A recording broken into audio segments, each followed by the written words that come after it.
The sun blazed mercilessly over the delta, its heat shimmering off mud bricks that stretched in endless rows across the construction sites of Pithom and Ramesses. Sweat mixed with clay on the backs of Israelite laborers as they hauled massive stones under the crack of taskmasters' whips.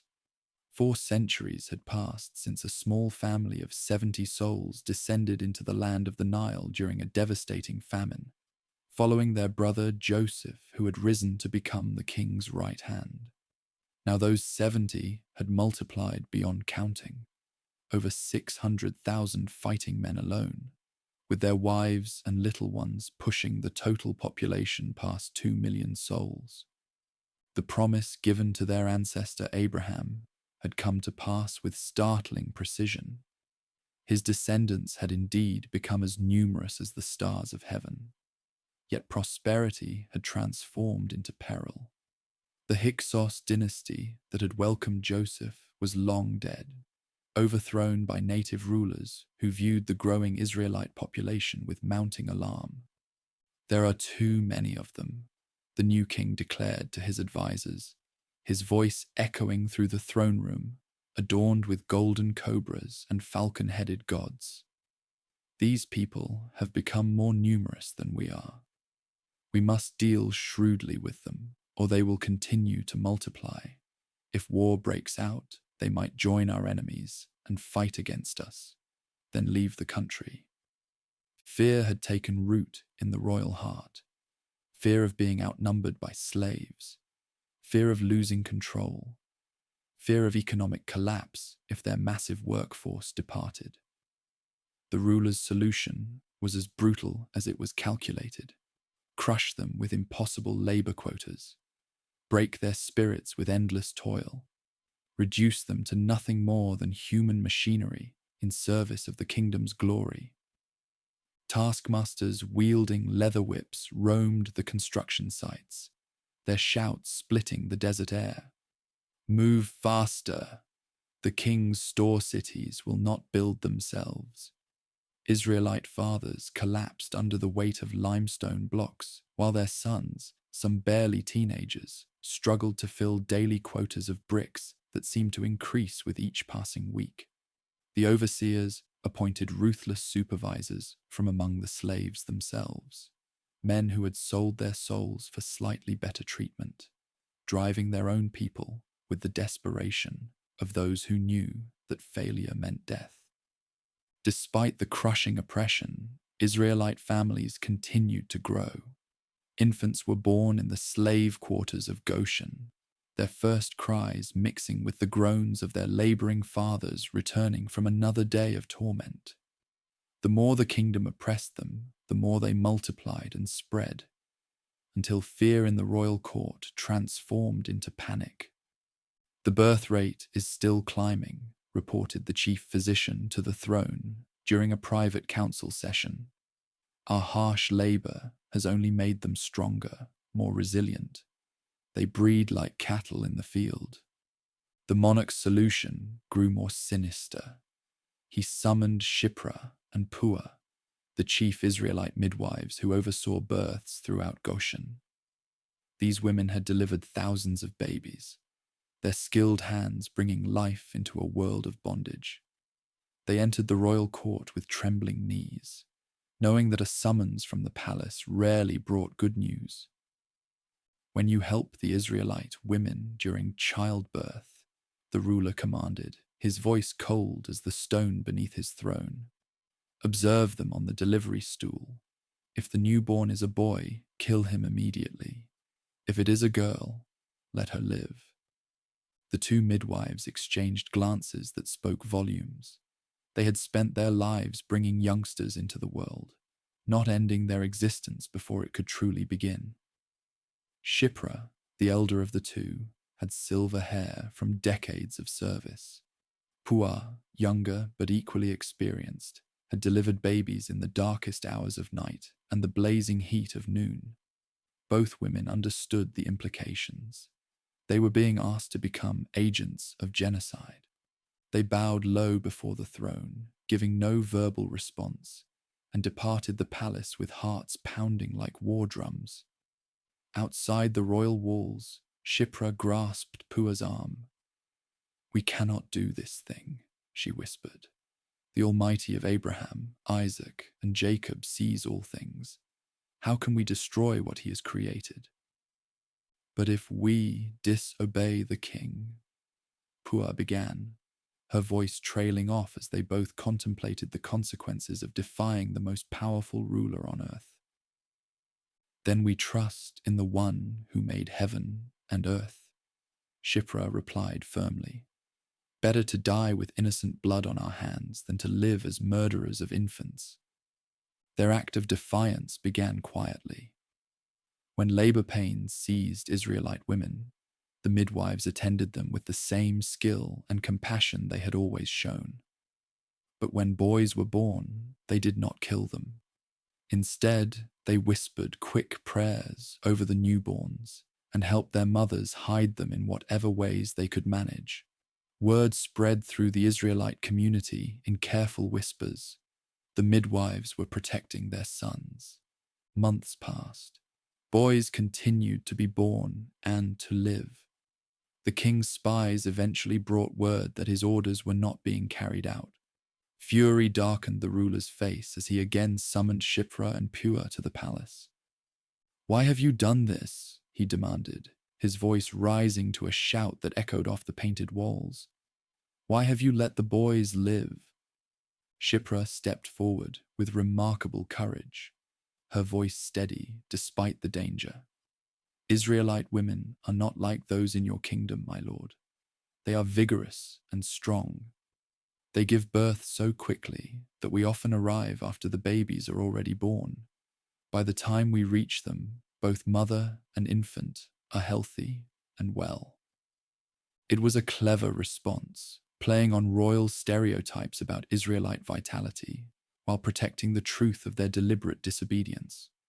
The advisors nodded among themselves. It seemed plausible that these foreign women might indeed be different from refined palace ladies. But the monarch's rage would not be contained by plausible explanations. He issued a new decree, this one public and merciless. "Every Israelite boy that is born must be thrown into the Nile River, but every girl may live." The command spread throughout the kingdom like wildfire. Citizens were now legally obligated to murder Israelite male infants. The Nile, source of life for all the land, became an instrument of death for Israelite families. Terror gripped Goshen as mothers began giving birth in hiding, desperate to protect their sons from both soldiers and civilian informants who might claim a reward for reporting newborns. In this climate of fear and desperation, a Levite man and woman brought a son into the world. Jochebed, the mother, gazed into the face of her newborn and saw something that filled her with both wonder and dread. The infant was beautiful beyond ordinary measure, with an alertness in his eyes that seemed almost supernatural. She and her husband Amram had already hidden 2 older offspring, Miriam, a daughter, and Aaron, a son born before the latest decree. But this new baby boy posed an impossible challenge. For 3 months, Jochebed managed to conceal the infant's existence. She muffled his cries with her hand during patrols, fed him in the deepest hours of night, and kept him hidden in the darkest corners of their humble dwelling. But babies grow, and their voices strengthen. Soon, it would be impossible to keep him secret. Desperation gave birth to a plan that seemed as likely to succeed as throwing grain into the wind and expecting it to grow. Jochebed wove a basket from papyrus reeds, the same plants that grew along the river's banks. She sealed it carefully with tar and pitch, making it waterproof like a tiny boat. On a morning when patrols were occupied elsewhere, she wrapped her 3-month-old son in soft cloths and placed him in the basket. "Watch from a distance," she instructed Miriam, her daughter, whose quick wit and fierce loyalty had already shown themselves despite her young age. See what happens to him." With trembling hands, Jochebed placed the basket among the reeds at the river's edge where the current was gentle. The irony was not lost on her. She was placing her son on the very waters where the king had commanded all Israelite boys to die, trusting that somehow the Almighty of their fathers would preserve what human hands could not protect. The basket floated gently among the tall reeds, hidden from casual view, but visible to anyone who looked carefully. Inside, the infant slept peacefully, unaware that his life hung by the slenderest of threads. Miriam crouched among the rushes, her young heart pounding as she watched her brother's fate unfold. The morning sun climbed higher, its rays dancing on the Nile's surface. Then, in the distance, Miriam heard voices, women's voices, speaking in the refined accents of the royal court. The king's daughter had come down to bathe in the river, accompanied by her attendants who spread along the bank like colourful birds. The princess noticed the basket immediately. "What is that among the reeds?" she asked, pointing toward the spot where the infant lay hidden. One of her attendants waded into the shallow water and retrieved the small vessel, bringing it to shore with curious excitement. When the princess lifted the lid, the baby's eyes opened and he began to cry. Not the wailing of distress, but the clear, strong voice of a healthy newborn. The sound went straight to the princess's heart. She had no offspring of her own, and the sight of this beautiful infant stirred something deep within her. "This is one of the Israelite babies," she said softly, lifting him from the basket and cradling him against her chest. Her attendants tensed, knowing the law their own father had decreed, but the princess's eyes were already filled with a protective tenderness that surprised even herself.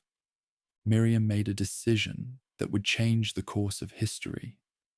Abandoning her hiding place, she approached the group of palace women with remarkable boldness for an Israelite slave girl. "Shall I go and get one of the Israelite women to nurse the infant for you?" she offered, her voice carefully controlled to hide her desperation. The princess looked down at the crying newborn, then at this brave Israelite girl who had appeared so conveniently. "Yes, go," she said, with a slight smile, as if she suspected more than she was willing to say. Miriam ran as if her life depended on it, because her brother's life certainly did. She found her mother and breathlessly explained what had happened. Jochebed could hardly believe it. Not only had her son survived, but the king's own daughter wanted her to nurse him. When Jochebed arrived at the riverbank, the princess placed the infant in her arms with unexpected gentleness. "Take this little one and nurse him for me," she said, "and I will pay you."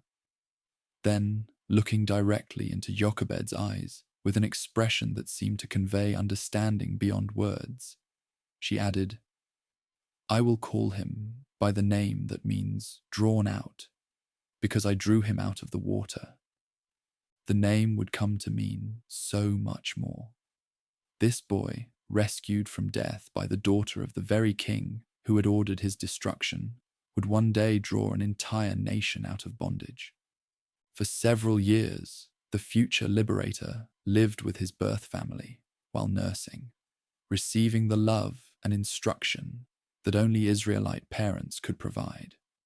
Jochebed told him stories of Abraham, Isaac, and Jacob. She whispered to him the promises the Almighty had made to their people. She taught him that he was not a subject of the kingdom, despite the palace that awaited him, but Israelite by blood and calling. When the boy was weaned, the painful moment arrived when he had to be taken to the princess to live permanently in the royal court. Jochebed held him one last time, memorizing his face, before placing him in the arms of the royal daughter who had become his adoptive mother.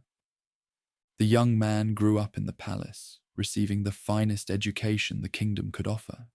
He learned to read and write hieroglyphics, studied mathematics and astronomy, mastered military strategy and statecraft. The irony was profound. The future liberator of Israel was being trained by Israel's oppressors. Royal tutors taught him the arts of leadership, never suspecting they were preparing him to lead their slaves to freedom. But deep in his heart, the prince never forgot his true identity. When he walked through the palace corridors, adorned with images of the kingdom's gods, he remembered his mother's whispered stories about the Almighty of Abraham. When he dined on the finest foods in the land, he thought of his people eating the bread of affliction. When he wore fine linens and gold jewelry, he carried the memory of Israelite slaves dressed in rags. For 40 years, the adopted prince lived this double life. To the court, he was a member of the royal house, a man of learning and power. To himself, he remained an Israelite in exile, watching his people suffer while he enjoyed the privileges of the oppressor's palace. The tension between these two identities grew stronger with each passing year. One day, when the prince was 40 years old, he could no longer bear the weight of his divided existence. He went out to where his people were working, observing their forced labor, with eyes that saw not just the physical brutality, but the systematic dehumanization of an entire race. Israelite men staggered under loads that would break ordinary mortals. Youngsters who should have been playing were instead mixing clay and hauling water. Women who should have been caring for their families were pressed into service-building monuments to royal power. As the prince watched, a taskmaster began beating an Israelite slave with particular viciousness. The Israelite man had apparently failed to meet his quota of bricks, and the overseer was making an example of him. Each blow of the whip drew blood. The man's cries echoed across the construction site, but no one dared intervene. Something snapped inside the prince. 40 years of suppressed rage, of watching his people suffer while he lived in comfort, erupted in a moment of white-hot fury. He looked around carefully to ensure no one was watching, then approached the taskmaster from behind. In a swift, decisive motion, he killed the overseer and buried his body in the sand. The next day, the prince returned to the work sites, hoping to use his position to help resolve conflicts among his people. He came upon 2 Israelite men fighting each other, their anger misdirected from their true oppressors toward one another. "Why are you hitting your fellow Israelite?" the prince asked the man who was clearly the aggressor. The man turned on him with surprising boldness. "Who made you ruler and judge over us? Are you thinking of killing me as you killed the taskmaster?" Terror shot through the prince like lightning. His secret was discovered. If one Israelite knew, others would know.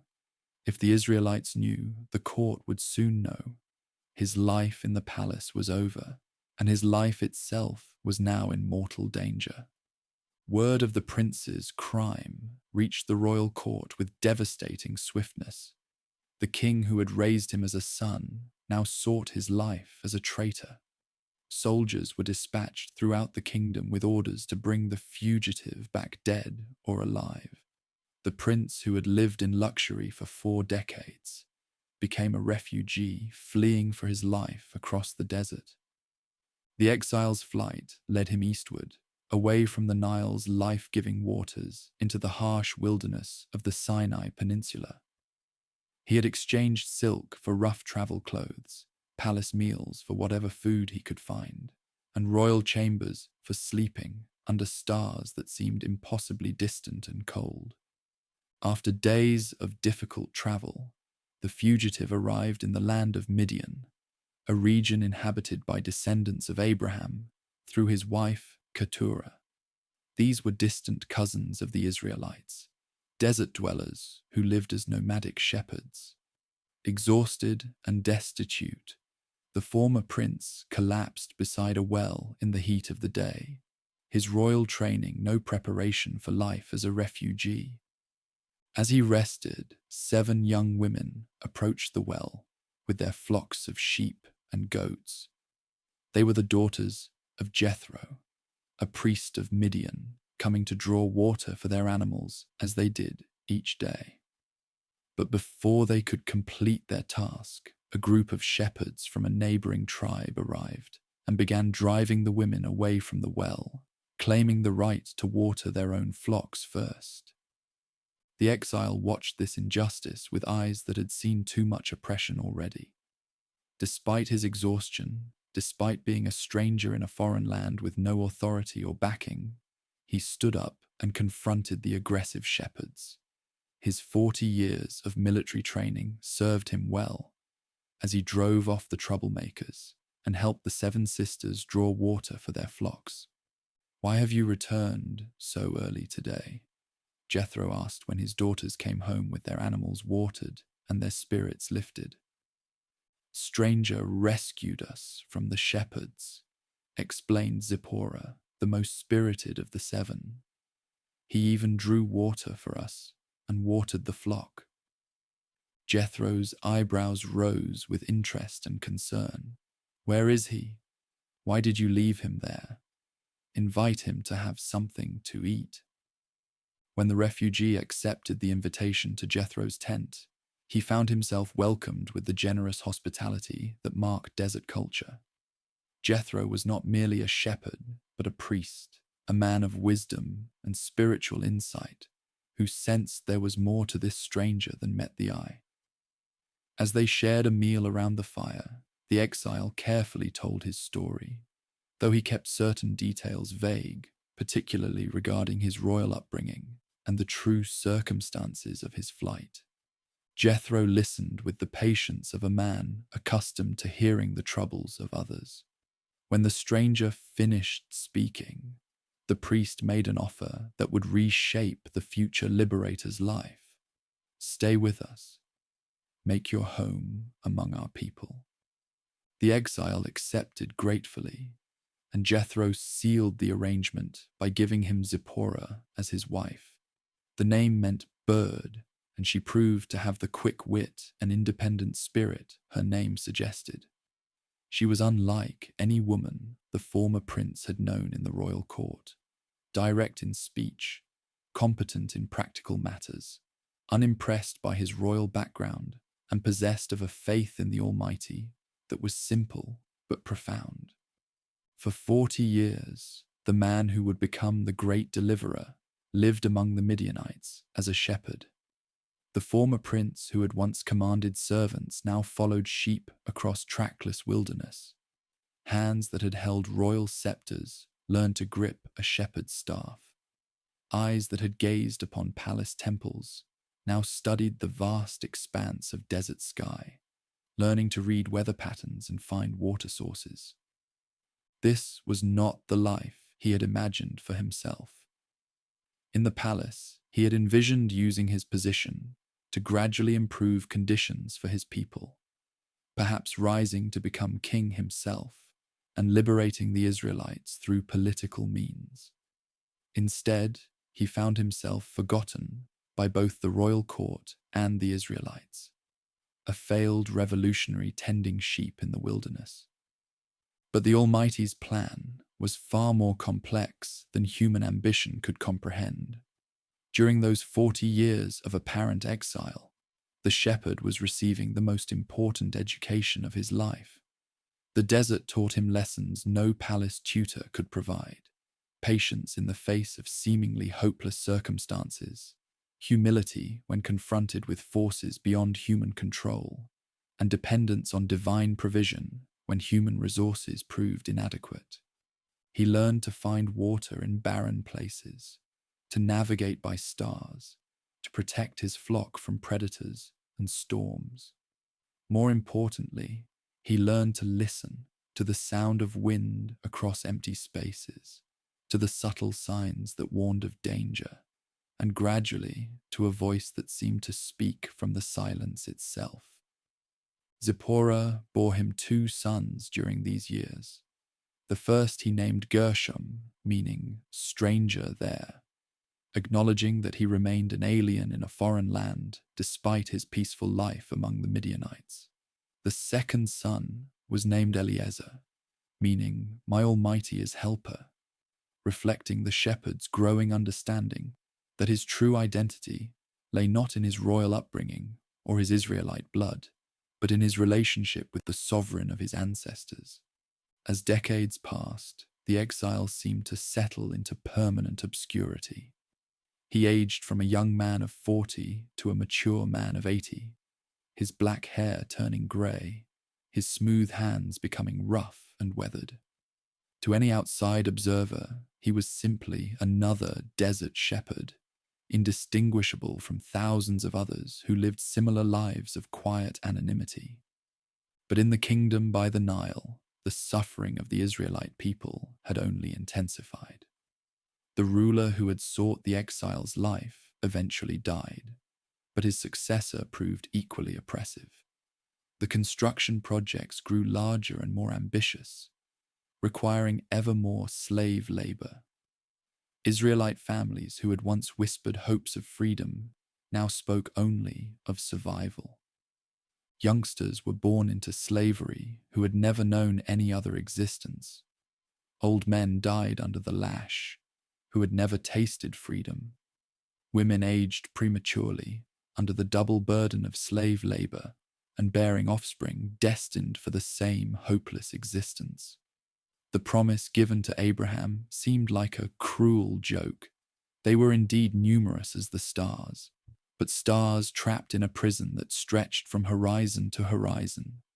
In their desperation, the Israelites began to cry out to the Almighty of their fathers as they never had before. Their groaning rose to heaven like incense. Their tears fell like rain upon the desert of their hope. They called upon the sovereign of Abraham, Isaac, and Jacob, pleading for the deliverance their ancestors had been promised. And the Almighty heard their cry. Deep in the wilderness of Midian, an elderly shepherd was about to discover that his life of obscurity had been only preparation for the greatest liberation mission in human history. The shepherd's staff in his weathered hands would soon become the rod of divine power. The voice that had learned to call sheep would soon call an empire to account. The burning bush awaited. The desert stretched endlessly in every direction, its silence broken only by the bleating of sheep and the whisper of wind across ancient stones. On the far side of the wilderness, an 80-year-old man guided his flock toward the mountain called Horeb, where sparse vegetation offered better grazing than the barren valleys below. His weathered face bore the marks of 4 decades under the desert sun, and his hands gripped a simple wooden rod worn smooth by countless miles of wandering. This was no ordinary day, though he had no way of knowing it as he climbed the rocky slopes. Behind him, his sheep picked their way carefully over loose stones, their bells creating a gentle music that had become the soundtrack of his exile.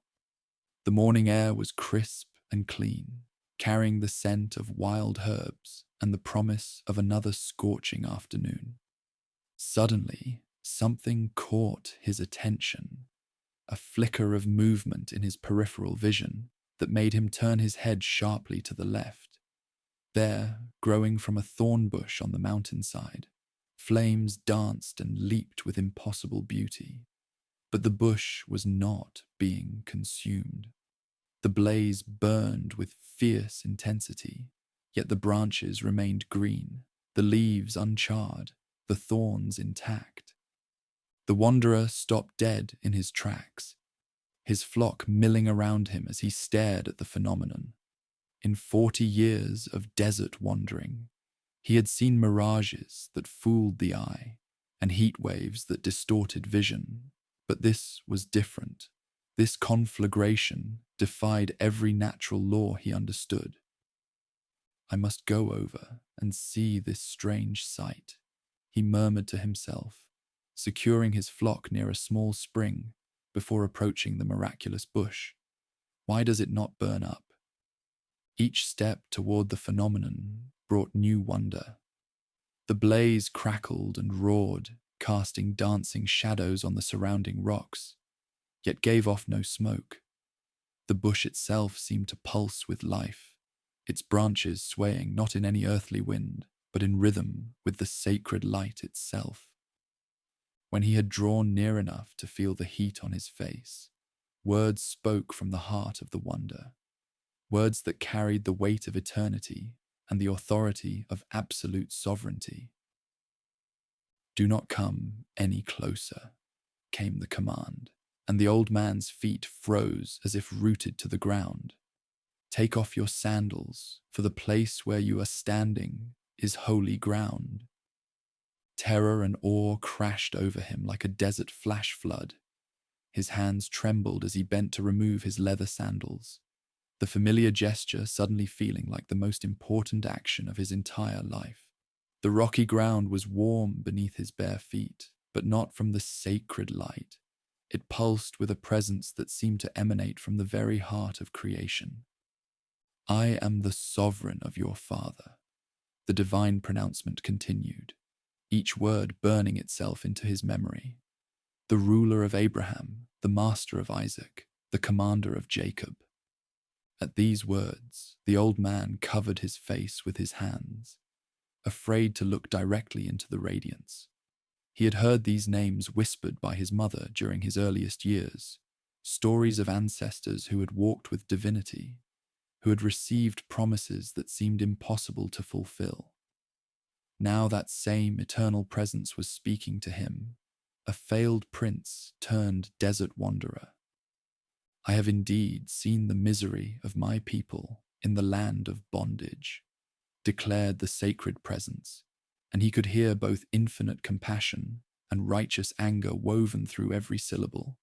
"I have heard them crying out because of their slave drivers, and I am concerned about their suffering. So I have come down to rescue them from the hand of their oppressors, and to bring them up out of that land into a good and spacious land, a land flowing with milk and honey." The words hit him like physical blows. After 40 years of exile, 40 years of silence about his people's fate, he was finally hearing news of their condition.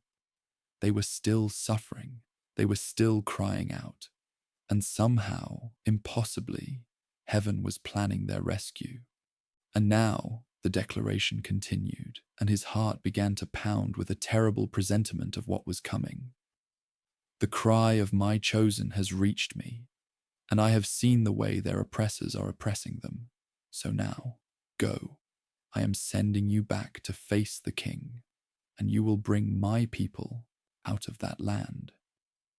The words hung in the air, like a death sentence. Go back, face the king who had tried to kill him 40 years ago, lead a nation of slaves out of the most powerful empire on earth. The old wanderer's mind reeled with the impossibility of it all. "Who am I?" he stammered, his words barely above a whisper. "That I should go to the throne and bring the children of Israel out of bondage. I am nobody, a failed prince, a murderer in exile, an old man who talks to sheep. You have the wrong person." But the sacred radiance burned brighter, and the response carried a note of gentle firmness that brooked no argument. "I will be with you, and this will be the sign to you that it is I who have sent you. When you have brought the people out of their captivity, you will worship me on this mountain." The promise should have been comforting, but his mind raced with 1,000 objections. "Suppose I go to the descendants of Abraham and say to them, 'The sovereign of your fathers has sent me to you,' and they ask me, 'What is his name?' Then what shall I tell them? They have been slaves for generations. They barely remember the old stories. Why should they believe a stranger who claims to speak for divinity?" The question hung in the desert air for a moment, and then came words with such power that the very stones seemed to tremble. I am who I am. This is what you are to say to the children of Israel. I am has sent me to you. The name struck him like lightning. Not a description, not a title, but pure existence itself. The one who simply is, who needs no qualification or explanation, who exists beyond time and space and human understanding. This was not some tribal deity competing with others for attention, but the source of all being, the foundation of reality itself. Say to the descendants of Abraham, the divine pronouncement continued, the Eternal One, the sovereign of your fathers, the ruler of Abraham, the master of Isaac, the commander of Jacob, has sent me to you. This is my name forever, the name you shall call me from generation to generation. His mind struggled to process the magnitude of what he was hearing. The eternal, self-existent one was commissioning him personally to challenge the greatest empire on earth. But his human fears and limitations pressed in like vultures circling a dying animal. What if they do not believe me or listen to me? He protested. What if they say, the Lord did not appear to you? I have no credentials, no proof, no signs to validate my claims. What is that in your hand? Came the unexpected question, shifting the conversation in a new direction. He looked down at the wooden rod he had been gripping so tightly that his knuckles had turned white.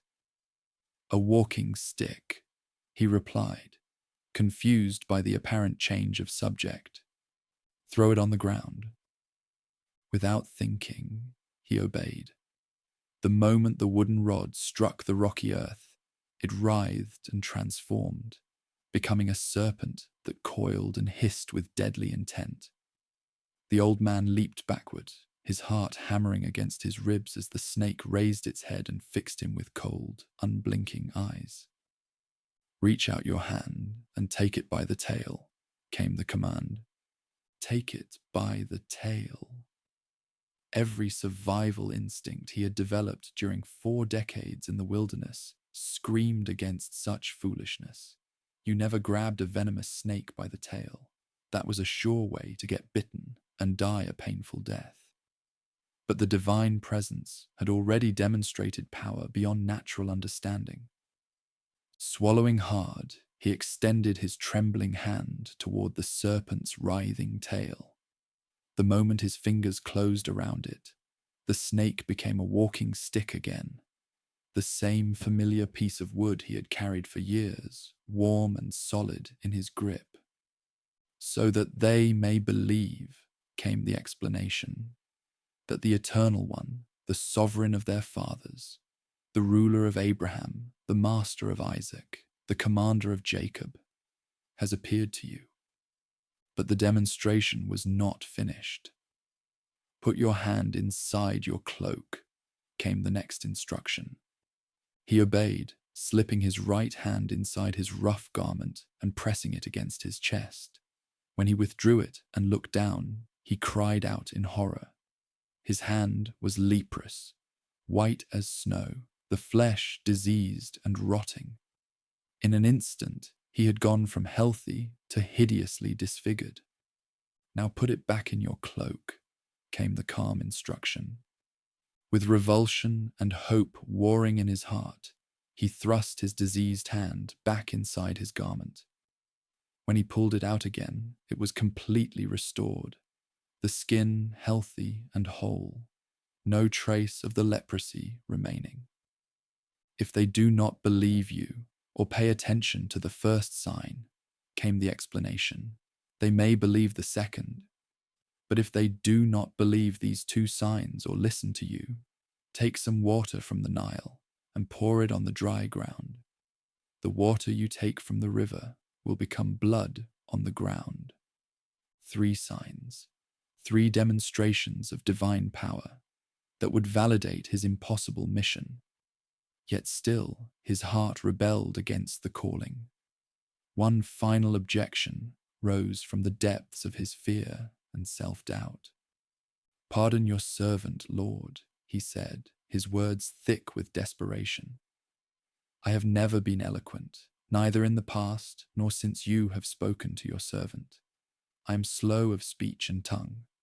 How can I stand before the most powerful ruler on earth and demand the release of millions of slaves? How can I speak for you when I can barely speak for myself?"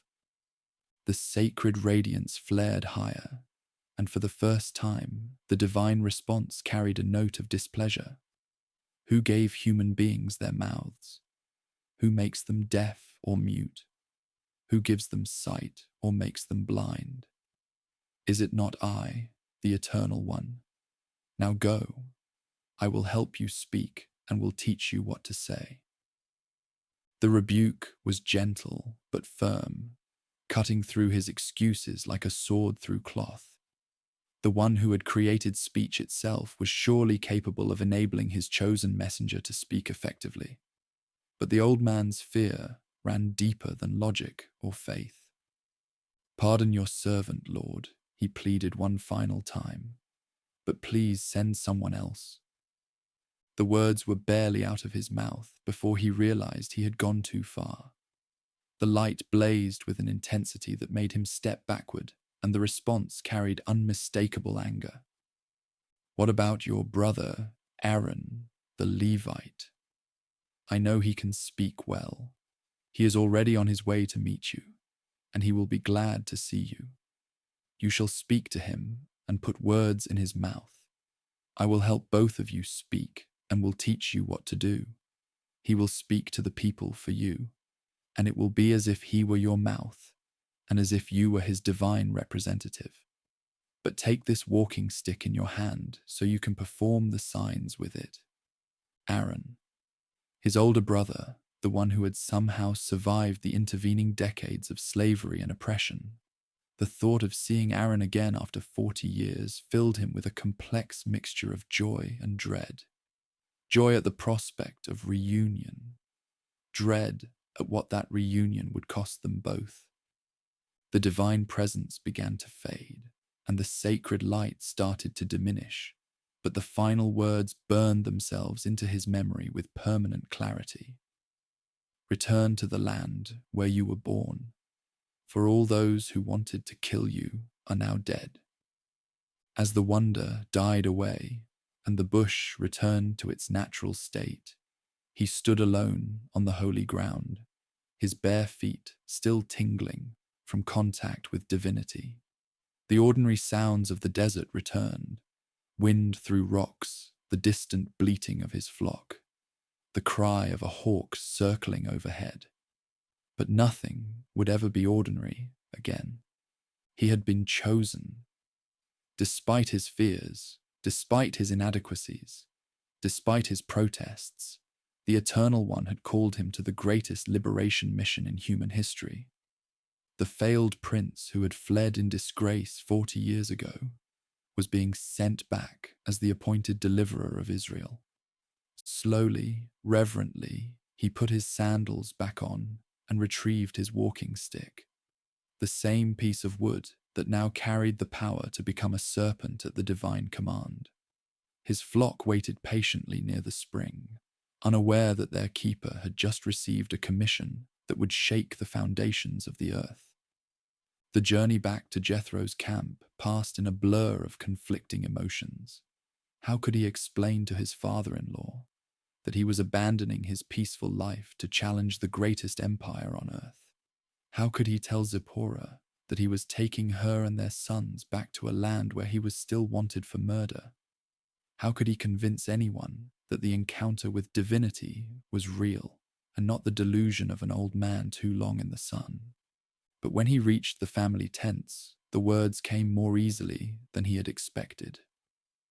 "Let me return to my own people in the land of my birth to see if any of them are still alive," he told Jethro, carefully avoiding mention of the divine encounter.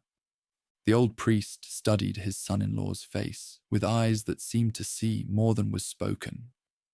"Go in peace," Jethro replied simply, as if he understood that this departure was both necessary and final. Zipporah packed their few belongings, with the efficiency of a nomad's wife. Though her eyes held questions she did not ask aloud. Their sons, Gershom and Eleazar, were excited by the prospect of adventure, too young to understand the dangers that awaited them in the land of their father's birth. As they set out across the desert, the former keeper of flocks, now reluctant prophet, carried his wooden rod with new reverence. The familiar weight felt different now, charged with potential for wonders he could barely imagine. Behind them, the mountain where he had encountered the divine presence grew smaller with distance, but the memory of that sacred encounter burned as clearly as the unconsumed bush. The journey toward his homeland would take many days, but already the transformation had begun. With each step, the wanderer was becoming something new, still fearful, still inadequate by human standards, but no longer just a keeper of sheep.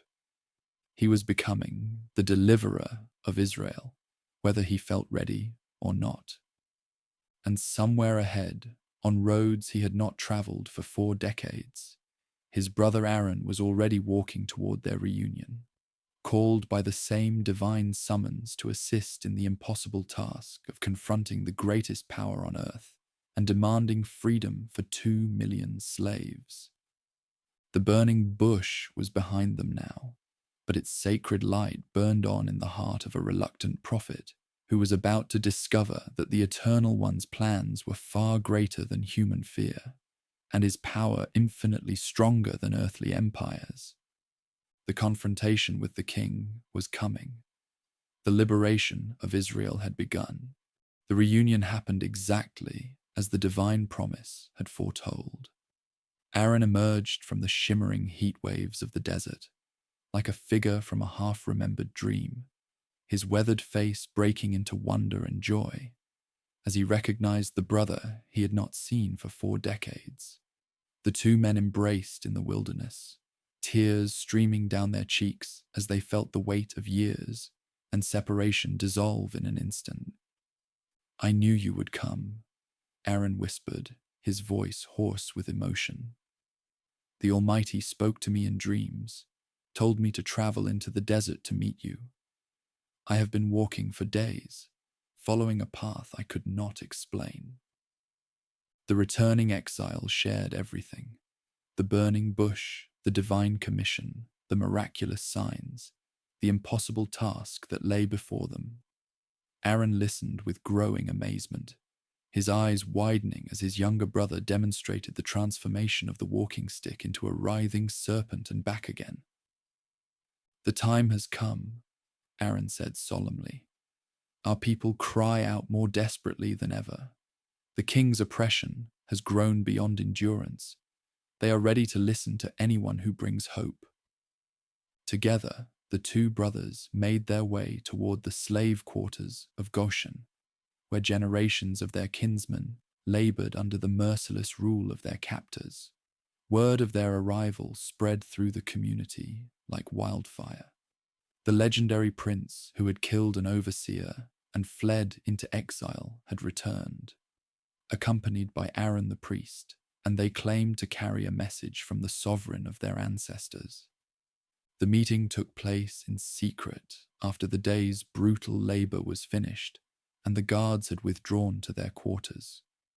Hundreds of elders and family heads gathered in a hidden valley outside the main settlement, their faces gaunt with malnutrition, their backs bent from decades of carrying impossible loads.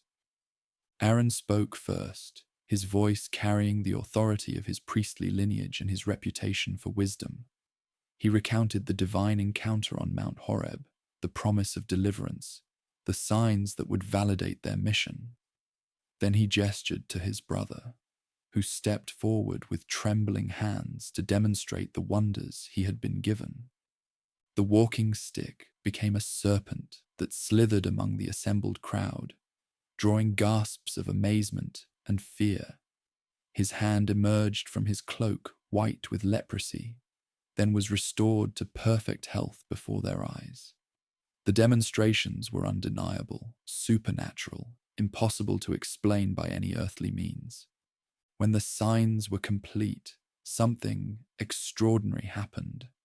The gathered people, who had endured generations of broken promises and false hopes, fell to their knees in worship. They believed. After centuries of seeming abandonment, the Eternal One had finally remembered his covenant with Abraham, Isaac, and Jacob. "Blessed be the name of the Lord," they whispered through tears of joy and relief. "He has seen our affliction and has come to save us." But convincing the slaves was only the first step. The real challenge lay ahead in the palace of the most powerful ruler on earth. The throne room of the king was a monument to divine pretension.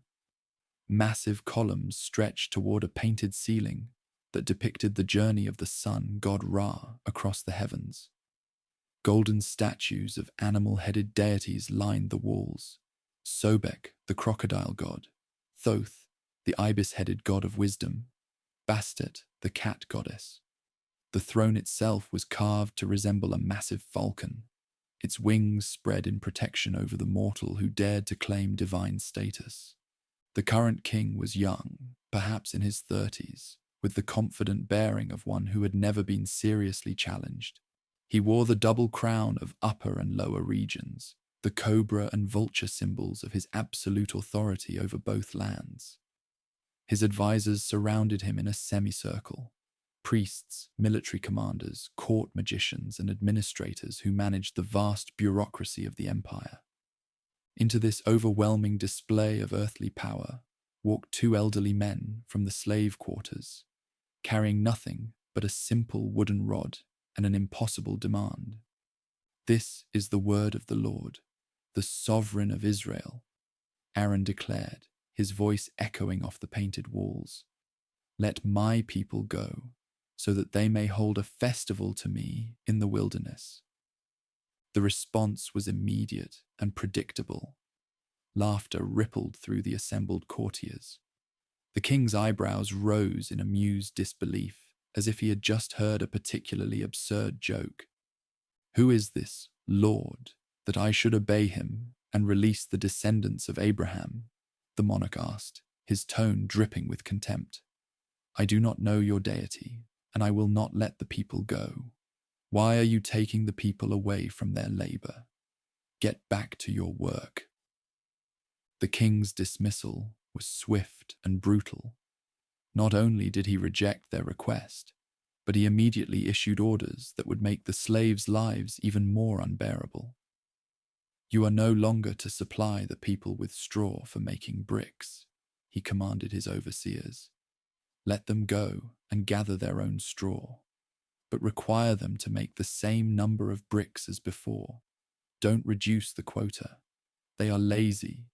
That is why they are crying out, 'Let us go and sacrifice to our deity.'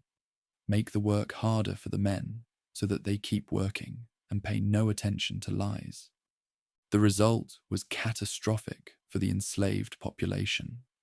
Previously, straw had been provided to mix with the clay for brickmaking, making the work difficult but manageable.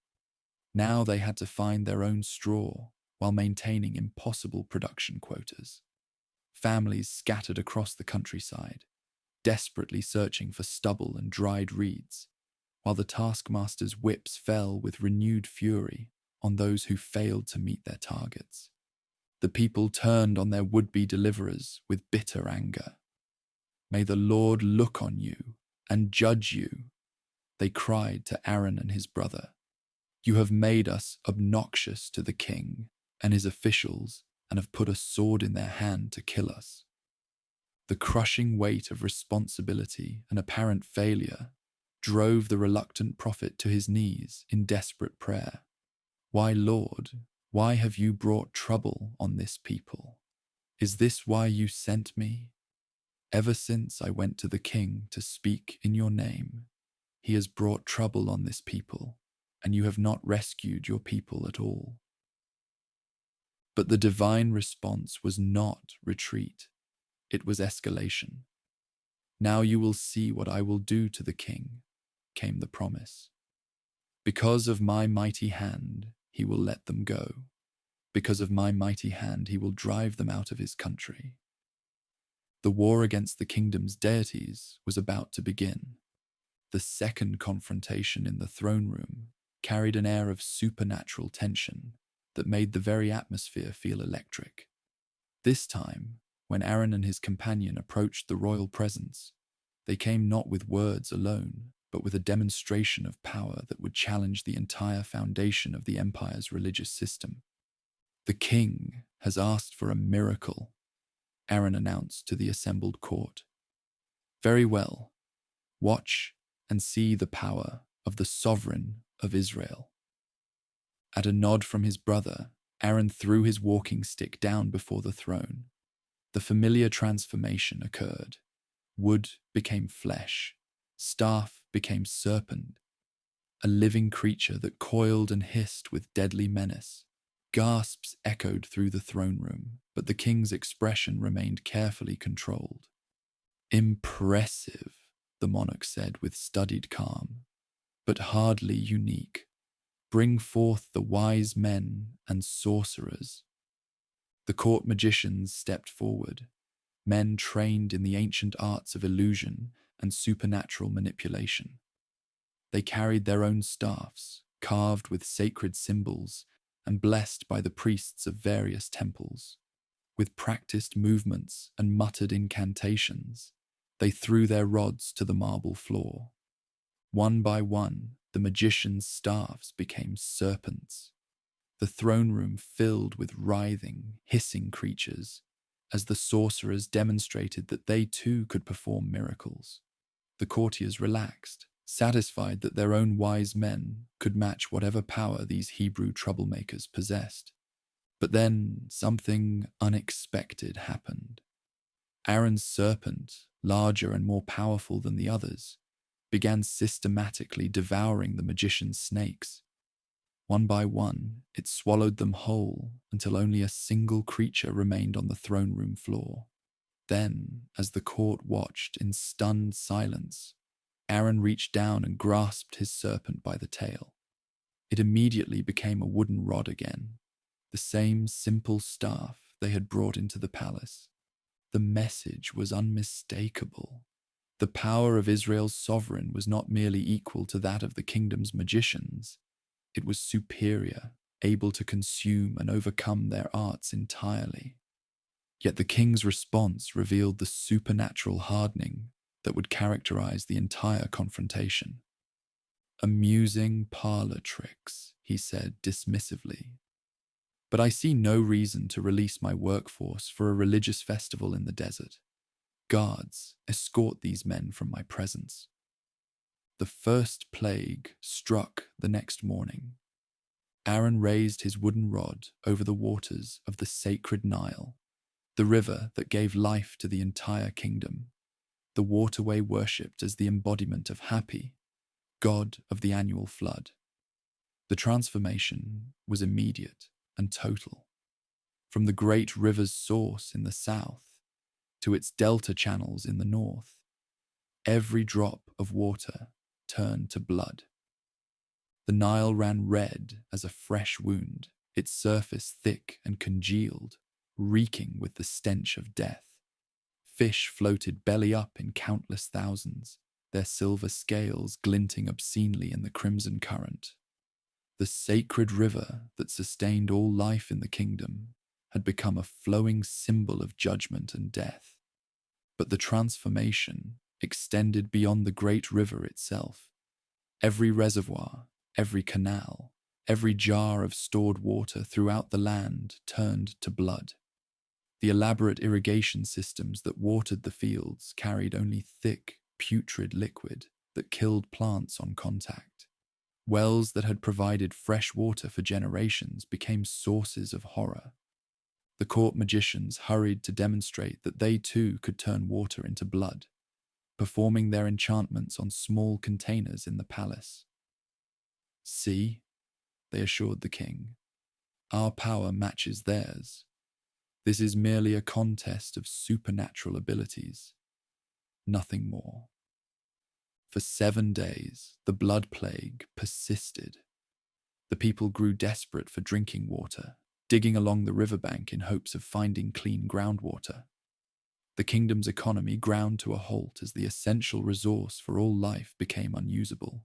Yet still the king's heart remained unmoved. When the Nile finally returned to its normal state, the relief was palpable throughout the land. But the respite was brief. The second plague emerged from the restored river with a chorus that could be heard for miles. Frogs, not dozens or hundreds, but millions upon millions of the creatures, hopping out of the water in endless waves that covered the ground like a living carpet. They invaded every space, penetrated every barrier, filled every corner of the kingdom with their croaking presence. The palace itself became uninhabitable as frogs leaped onto the royal bed, nestled in the kitchen ovens, filled the kneading troughs where bread was prepared. No building was secure, no room private, no possession safe from the amphibian invasion. The irony was profound and intentional. Heket, the frog-headed goddess of fertility and childbirth, was one of the kingdom's most beloved deities. Now her sacred animals had become instruments of divine judgment, demonstrating that even the gods they worshipped could be turned against them by a higher power. Again, the court magicians managed to duplicate the plague on a small scale, summoning additional frogs through their secret arts. But they could not end the infestation. Only the power that had brought it could take it away. Pray to your deity to take the frogs away from me and my people. The king finally conceded to Aaron and his brother, and I will let your people go to offer sacrifices. I leave to you the honor of setting the time, came the confident reply. When shall I pray for you and your officials and your people, that you and your houses may be rid of the frogs, except for those that remain in the river? Tomorrow, the king replied, perhaps hoping for time to find another solution. It will be as you say, Aaron answered, so that you may know there is no one like the Lord our sovereign. The frogs will leave you and your houses, your officials and your people. They will remain only in the river. The next day, exactly as promised, the frogs died. All of them. Throughout the entire kingdom, the amphibian plague ended simultaneously, leaving behind only the normal population that belonged in the river. The people gathered the dead creatures into massive piles that rotted under the desert sun, filling the air with such a stench that it could be smelled for miles. But when the king saw that relief had come, he changed his mind. The hardness returned to his heart, and the promise to release the slaves was forgotten. The pattern was established. Crisis would bring apparent submission. Relief would restore defiance. The third plague came without warning or negotiation. Aaron struck the dust of the earth with his rod, and throughout the entire kingdom, the very ground came alive. Gnats swarmed up from the soil in clouds so thick they darkened the sky, tiny biting insects that settled on every human and animal, making life miserable with their constant attacks. For the first time, the court magicians failed completely. They attempted their enchantments, tried their secret formulas, called upon their supernatural arts, but could not produce even a single gnat. The fine dust of the earth was beyond their ability to manipulate. This is the finger of the divine, they admitted to the king, their confidence shaken by their first clear defeat.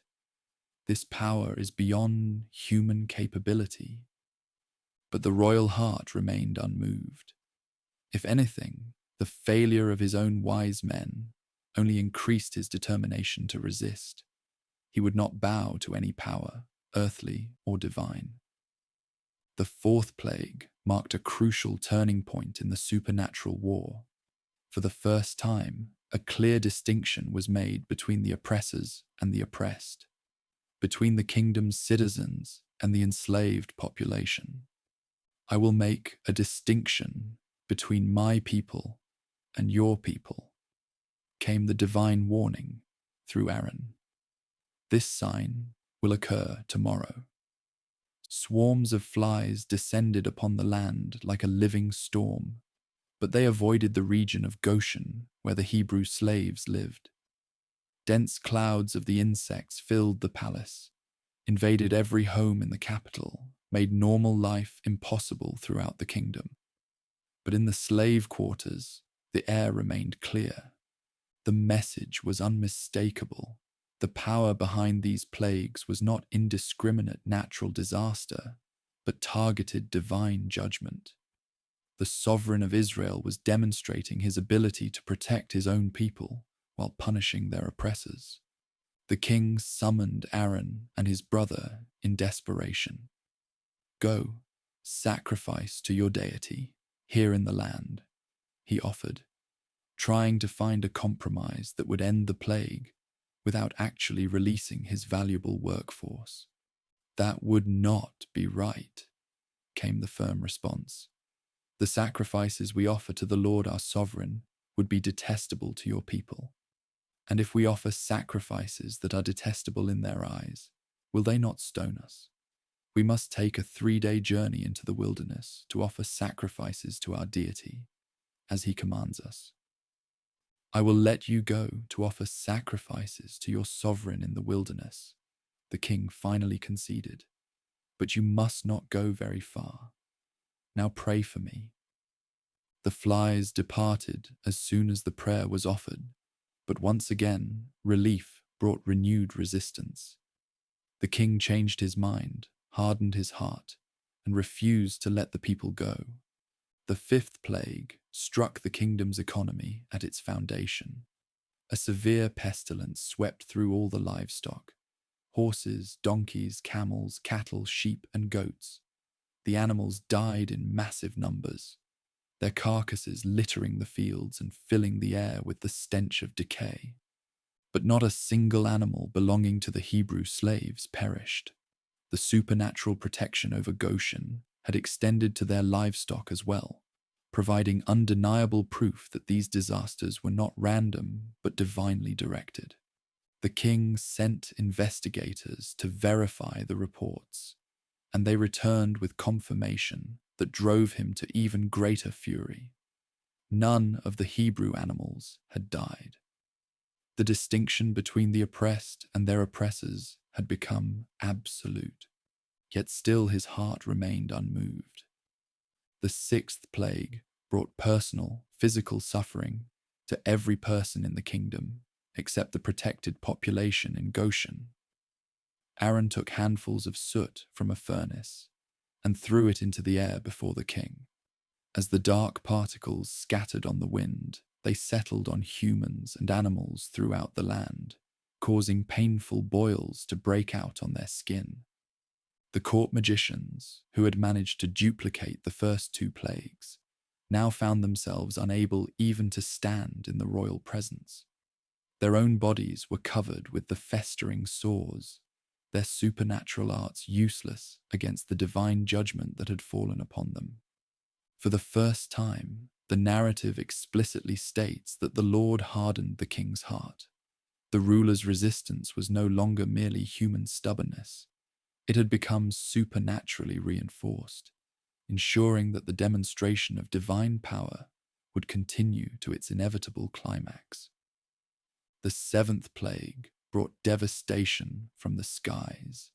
Hail fell with supernatural violence, each stone larger and more destructive than any natural storm could produce. Lightning flashed continuously, fire running along the ground in a display of raw power that shattered trees, destroyed crops, and killed every person and animal caught in the open. Only in Goshen did the sky remain clear. "This time I have sinned," the king admitted when the storm was at its worst. "The Lord is in the right, and I and my people are in the wrong.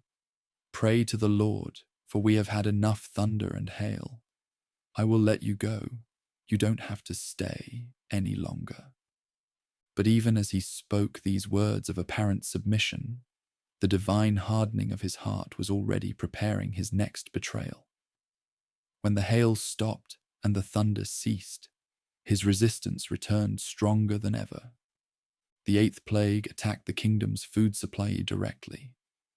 Locusts came in swarms so vast they blocked out the sun, covering the ground until it could not be seen. They devoured every green thing that had survived the hail, every plant, every leaf, every blade of grass. The land became a barren wasteland, stripped of all vegetation. How long will this man be a snare to us? The king's officials pleaded with their ruler. Let the people go so that they may worship their deity. Do you not yet realize that the kingdom is ruined? The king called Aaron and his brother back to the palace. Go, worship your sovereign, but tell me who will be going. We will go with our young and our old, came the reply, with our sons and our daughters, and with our flocks and herds, because we are to celebrate a festival to the Lord.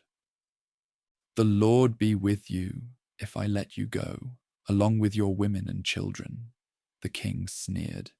Clearly you are bent on evil. No, have only the men go and worship the Lord, since that's what you have been asking for.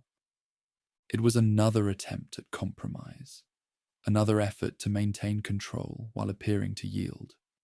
But the demand was for complete liberation, not partial concession. The ninth plague brought a darkness that could be felt, a supernatural night that lasted for 3 days and covered the entire kingdom except for the Hebrew settlements. It was not merely the absence of light, but an oppressive, tangible presence that seemed to press down on everything it touched. People could not see each other or move from their places for 3 days. Lamps would not burn. Fires would not give light. The darkness swallowed every attempt at illumination. Yet all the Hebrew people had light in the places where they lived, a stark contrast that made the divine protection undeniable. Go, worship your deity, the king finally offered in desperation. Even your women and children may go with you. Only leave your flocks and herds behind. You must allow us to have sacrifices and burnt offerings to present to the Lord our sovereign, came the inflexible response. Our livestock too must go with us. Not a hoof is to be left behind. We have to use some of them in worshipping the Lord our deity, and until we get there, we will not know what we are to use to worship the Lord. The king's rage finally exploded beyond all restraint. Get out of my sight. Make sure you do not appear before me again. The day you see my face, you will die. Just as you say, came the calm reply. I will never appear before you again. But before the confrontation ended, one final warning was delivered, a prophecy that would prove to be the most terrible of all. About midnight, I will go throughout the kingdom. Every firstborn son in the land will die, from the firstborn son of the king who sits on the throne, to the firstborn son of the female slave, who is at her hand mill, and all the firstborn of the cattle as well. There will be loud wailing throughout the entire kingdom, worse than there has ever been or ever will be again.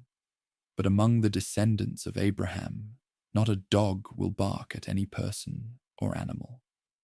Then you will know that the Lord makes a distinction between the kingdom and Israel. The final plague was coming, and it would break the will of the most powerful empire on earth. 9 supernatural disasters had demonstrated the complete powerlessness of the kingdom's gods against the sovereign of Israel. Hapi had been defeated when the Nile turned to blood. Heket had been mocked by the frog invasion. The earth itself had risen in judgment with gnats and flies. The sky gods had been overthrown by hail and locusts and supernatural darkness. Now the final confrontation would strike at the heart of the kingdom's divine pretensions. The claim that the royal family possessed divine blood. that the king himself was a god among mortals. When the firstborn of the palace died along with the firstborn of every household in the land, the fundamental lie of the entire system would be exposed. The supposed gods of the earth would prove themselves to be merely mortal men, subject to the judgment of the true sovereign of heaven and earth. The hardened heart was about to be broken forever. The instructions came with urgent precision, every detail carrying the weight of life and death. Throughout the settlements of Goshen, family heads gathered their households as Aaron and his brother moved from tent to tent, house to house, delivering the divine commands that would mean the difference between survival and catastrophe. On the 10th day of this month, Aaron proclaimed to the assembled families, "Each man is to take a sacrificial animal for his family, one for each household. The creatures you choose must be year-old males without defect. You may take them from the sheep or the goats. Take care of them until the 14th day of the month, when all the members of the community of Israel must slaughter them at twilight." The people listened with rapt attention, understanding that their lives hung on perfect obedience to these instructions. 4 days to examine the sacrificial animals, to ensure they bore no blemish, no flaw that would make them unacceptable for the most important ritual in their history. Then they are to take some of the crimson life fluid and put it on the sides and tops of the door frames of the houses where they eat the animals. The instructions continued. That same night, they are to eat the meat roasted over the fire, along with bitter herbs and bread made without yeast. Do not eat the meat raw or boiled in water, but roasted over a fire, with the head, legs, and internal organs. Do not leave any of it till morning. If some is left till morning, you must burn it. Every family began preparations immediately. The careful selection of perfect sacrificial creatures became the community's primary focus. Mothers examined each animal with meticulous care, searching for any spot, any imperfection that might disqualify their household's protection. Fathers sharpened knives and prepared fire pits for the roasting that would come. But the most crucial instruction involved the sacred crimson marking. "This is how you are to eat it," came the solemn command. "With your cloak tucked into your belt, your sandals on your feet, and your walking stick in your hand, eat it in haste. It is the Lord's Passover. On that same night, I will pass through the land and strike down every firstborn of both people and animals. And I will bring judgment on all the gods of the empire. I am the Eternal One. The crimson fluid will be a sign for you on the houses where you are. And when I see the marking, I will pass over you. No destructive plague will touch you when I strike the land." The symbolism was profound and terrifying. The perfect sacrifice would die so the firstborn might live. Its life essence, painted on the wooden door frames, would serve as a visible sign that the residents inside belonged to the covenant people, protected by divine mercy from the judgment about to fall. As the 14th day approached, an atmosphere of supernatural expectancy settled over both the slave quarters and the palace. In Goshen, families made final preparations for the most significant night in their history. In the capital, an ominous sense of impending doom hung over the royal court, though they could not yet comprehend the magnitude of what was coming. The evening of the 14th day arrived with perfect stillness. Not a breath of wind stirred the palm fronds. Not a cloud marred the star-filled sky. Throughout Goshen, the sound of bleating animals grew quiet as families performed the sacred slaughter, catching the precious crimson essence in basins and applying it to their door frames with hyssop branches. The red marks stood out starkly against the weathered wood, visible signs of faith and obedience that would mean the difference between life and death. Children watched with wide eyes as their fathers painted the red streaks above their heads, and on either side of their entrances, understanding that something momentous was happening, but not yet grasping its full significance. Inside each marked home, families gathered around hastily prepared meals. The roasted meat filled their dwellings with rich aromas, while bitter herbs reminded them of the harsh years of bondage they were about to leave behind. Unleavened bread, flat and simple, spoke of the haste with which they would soon depart.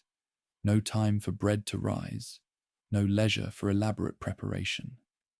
They ate standing up, fully dressed for travel, walking sticks in hand, ready to leave at a moment's notice. Sandals remained on their feet throughout the meal, cloaks tucked up for swift movement. Every gesture reinforced the urgency of what was about to unfold. At midnight, the angel of death swept across the land. It began in the palace itself, in the royal chambers, where the crown prince slept peacefully in his bed of gold and ivory. The firstborn son of the ruler, heir to the throne, divine descendant of the sun, God Ra, according to royal mythology, died quietly in his sleep. No struggle, no cry of pain, simply the departure of life from a body that had been marked for judgment. From the palace, the divine messenger moved with supernatural swiftness through every dwelling in the capital, then throughout the countryside, visiting every household in the entire empire, in mansions and hovels alike, in military barracks and farmers' cottages. The firstborn males died in their sleep, babies barely able to walk, young men in the prime of life, elderly fathers who had lived to see grandchildren, all perished if they bore the mark of being firstborn. The judgment extended even to the animals. In royal stables, prize stallions collapsed and died. In farmers' fields, the finest bulls and rams breathed their last. The economic devastation was immediate and total, striking at the heart of the empire's agricultural and military strength. But in Goshen, where the crimson markings covered every doorframe, not a single death occurred. Families huddled inside their protected homes could hear sounds carrying on the night air, distant wailing, cries of anguish, the beginning of a lamentation that would soon engulf the entire land. Yet they remained untouched, sheltered by the red sign of divine mercy. As dawn broke over the empire, a sound arose that had never been heard before and would never be heard again, the simultaneous mourning of an entire nation. From the palace to the poorest village, from the delta to the southern border, the wailing of bereaved families created a chorus of grief that could be heard for miles. The ruler himself discovered his son's lifeless body when servants came to wake the prince for the morning's royal duties. The sight of his heir, cold and still in the bed that should have held the future monarch of the empire, broke something fundamental in the royal heart. The man who had claimed divine status, who had defied the Almighty through 9 supernatural plagues, finally understood that he was facing a power infinitely greater than his own. "Summon them," he screamed to his guards, his voice raw with grief and terror. "Bring me the brothers immediately." Aaron and his companion were found in Goshen, calmly completing the final preparations for their people's departure. They had been expecting this summons, knowing that the promised judgment would finally break the royal will. When they arrived at the palace, they found a scene of utter devastation. Courtiers wept openly for dead sons. Military commanders mourned fallen heirs. The entire structure of royal succession had been shattered in a single night, leaving the empire's future in chaos. Through the halls where 9 previous plagues had been endured with stubborn resistance, the sound of lamentation echoed like the voice of judgment itself. The ruler who met them bore little resemblance to the confident monarch who had dismissed their first request months ago. His eyes were red with weeping, his royal composure shattered by a grief too profound for human bearing. When he spoke, his voice carried the broken authority of absolute defeat. Up, leave my people, you and your descendants. Go, worship your sovereign as you have requested. Take your flocks and herds as you have said, and go, and also bless me. The words that had been denied through 9 escalating disasters now poured out in desperate haste. Complete capitulation, total surrender. Not just permission to leave, but a command to depart immediately, taking everything with them. But the royal submission extended even further than simple release. The man who had claimed divine status now pleaded for a blessing from the servants of the true Almighty, acknowledging that his own power meant nothing in the face of supernatural judgment. The people needed no second invitation. Throughout Goshen, families that had been prepared for departure since sunset quickly gathered their remaining possessions. Children were awakened and dressed for travel. Livestock were herded together for the long journey ahead. Carts were loaded with household goods, tools, and precious family treasures. As word of the royal decree spread through the slave quarters, something remarkable happened. The same population that had endured 4 centuries of oppression began asking their former oppressors for gifts. Families from the covenant community approached their neighbors, overseers, taskmasters, even ordinary citizens, with requests for silver and gold, for clothing and jewelry. "We are leaving," they explained simply. "Will you not give us provisions for our journey?" The response was extraordinary. Families that had lost firstborn sons to the divine judgment understood clearly that the covenant people's Almighty was more powerful than all their own deities combined. If giving gifts would help speed these people's departure and perhaps earn some measure of divine favor, they were more than willing to comply. "Take whatever you need," came the repeated response. "Take more than you ask for. Only leave quickly before further judgment falls upon us." The result was the most massive transfer of wealth in the ancient world. Gold and silver jewelry, fine clothing, precious stones, valuable household items. The descendants of Abraham found themselves loaded down with treasures that represented compensation for 4 centuries of unpaid labor. The slaves who had entered the land with nothing were leaving as a wealthy nation. By the morning of the 15th day, an enormous procession had formed on the roads leading out of the Delta region. The numbers were staggering. Approximately 614,000 men of fighting age, plus their wives and children, bringing the total population to well over 2 million souls. Add to this their flocks and herds, their carts loaded with possessions and newly acquired wealth, and the Exodus became one of the largest mass migrations in human history. But the covenant community was not alone. A mixed multitude of other oppressed peoples had joined them. Foreigners who had been enslaved alongside the descendants of Abraham, others who recognized that liberation was at hand and chose to throw their lot in with the departing multitudes. The movement had become something larger than ethnic deliverance. It was the flight of all who sought freedom from tyranny. In the midst of this vast procession, a special honor guard carried a precious burden. The bones of Joseph, patriarch and former vizier of the empire, were finally going home.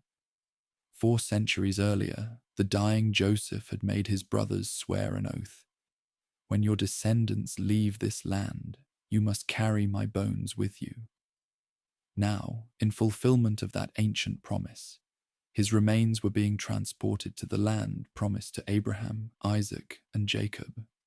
The sight of this enormous multitude stretching across the horizon struck terror into the hearts of the empire's remaining population. These were not refugees fleeing in panic, but an organized nation departing with dignity and divine protection. The supernatural events of recent months had left no doubt about who was orchestrating their escape. As the massive procession moved northward toward the wilderness, something unprecedented appeared in the sky above them. A pillar of cloud, dense and clearly supernatural, took position at the head of the column.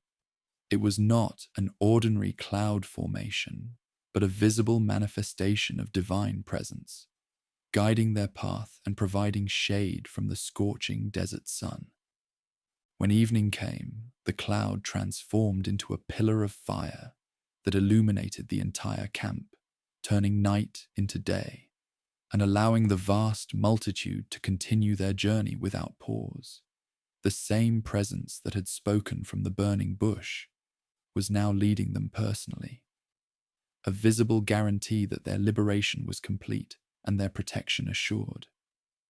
But their route was not the direct path to the promised land. Logic would have suggested taking the coastal road through Philistine territory, a journey of perhaps 2 weeks that would have brought them quickly to their destination. Instead, the divine guidance led them southward into the wilderness, toward the shores of the Red Sea. If they face war, came the divine reasoning, they might change their minds and return to bondage.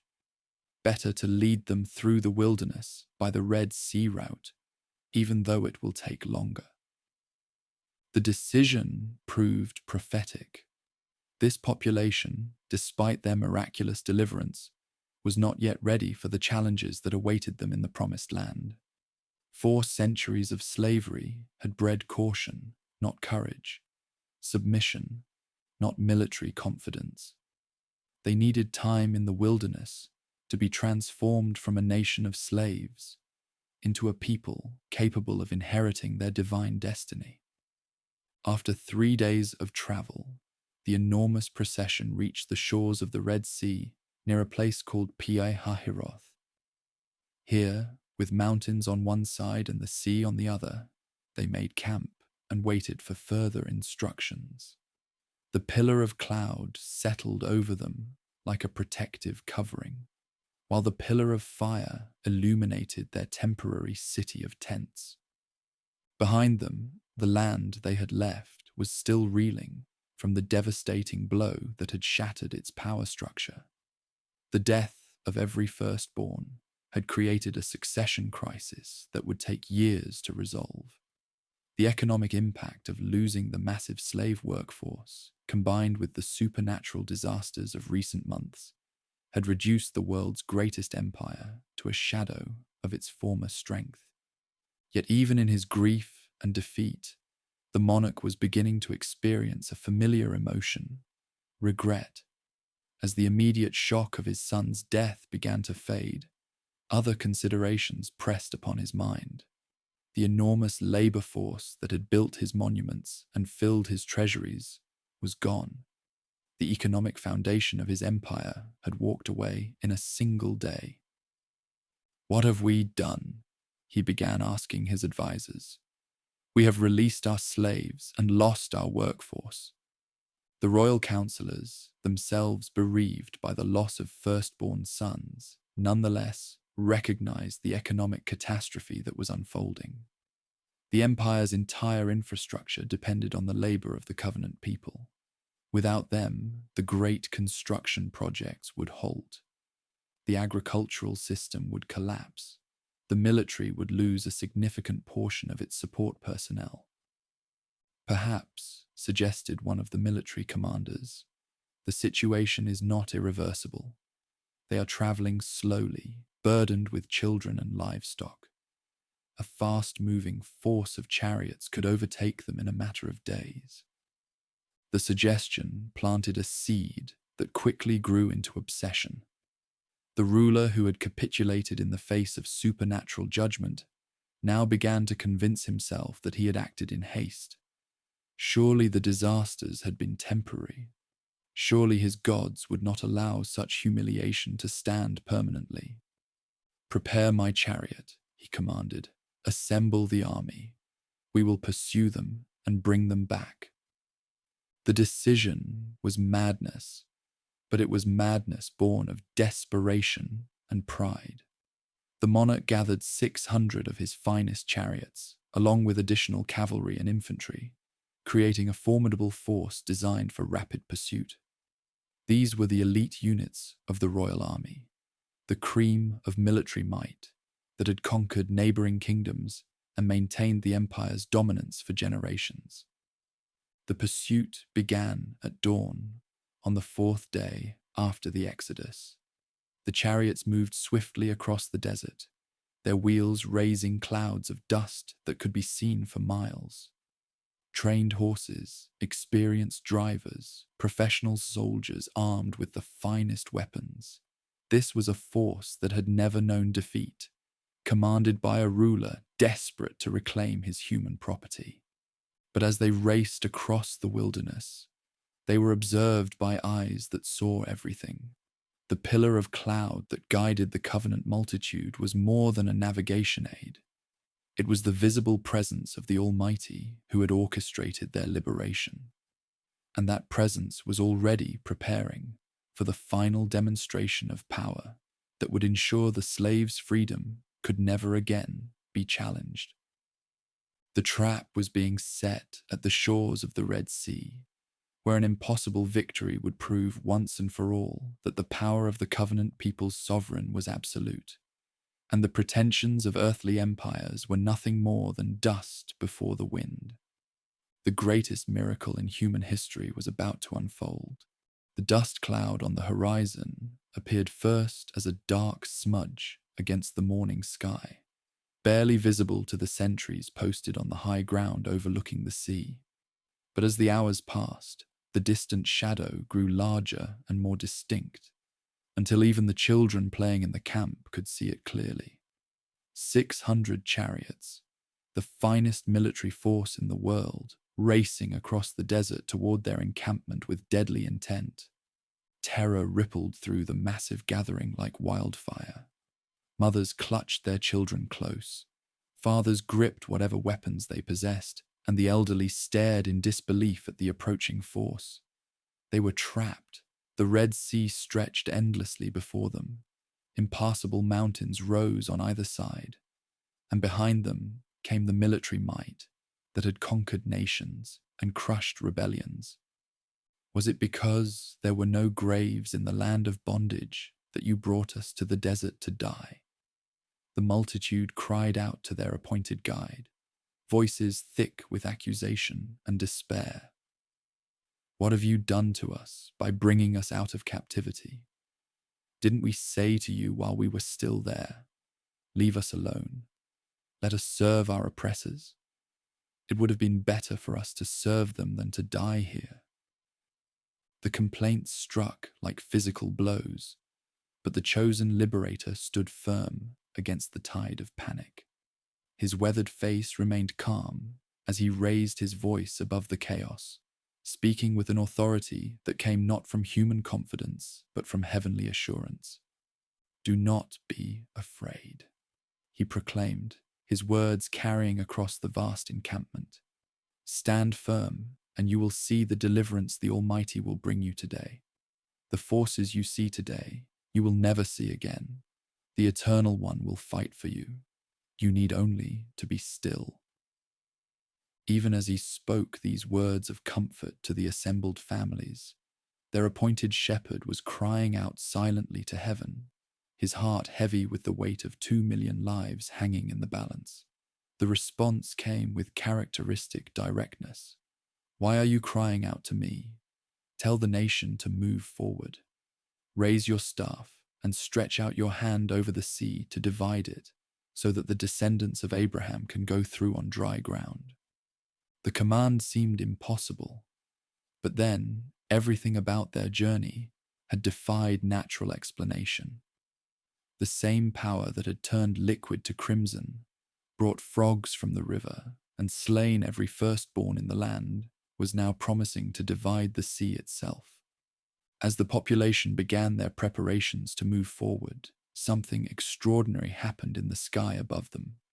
The pillar of cloud that had been guiding them at the front of the column suddenly lifted and moved to the rear, positioning itself between the fleeing multitude and the pursuing forces. What had been a guide now became a barrier, casting the liberated families in brilliant daylight while plunging their enemies into supernatural darkness. The chariots, which had been gaining ground rapidly, suddenly found themselves blind and disoriented. Horses reared in confusion. Drivers pulled frantically on reins as their animals refused to advance into the unnatural gloom. The elite force that had never known defeat was stopped cold by a wall of darkness they could neither penetrate nor understand. Meanwhile, at the edge of the sea, the appointed shepherd stretched out his hand as commanded. The wooden rod that had become a serpent that had brought plagues upon the mightiest empire on earth now pointed toward the endless expanse of the Red Sea. For a moment, nothing seemed to happen. The waves continued their eternal rhythm, lapping against the shore as they had for countless centuries. Then the wind began.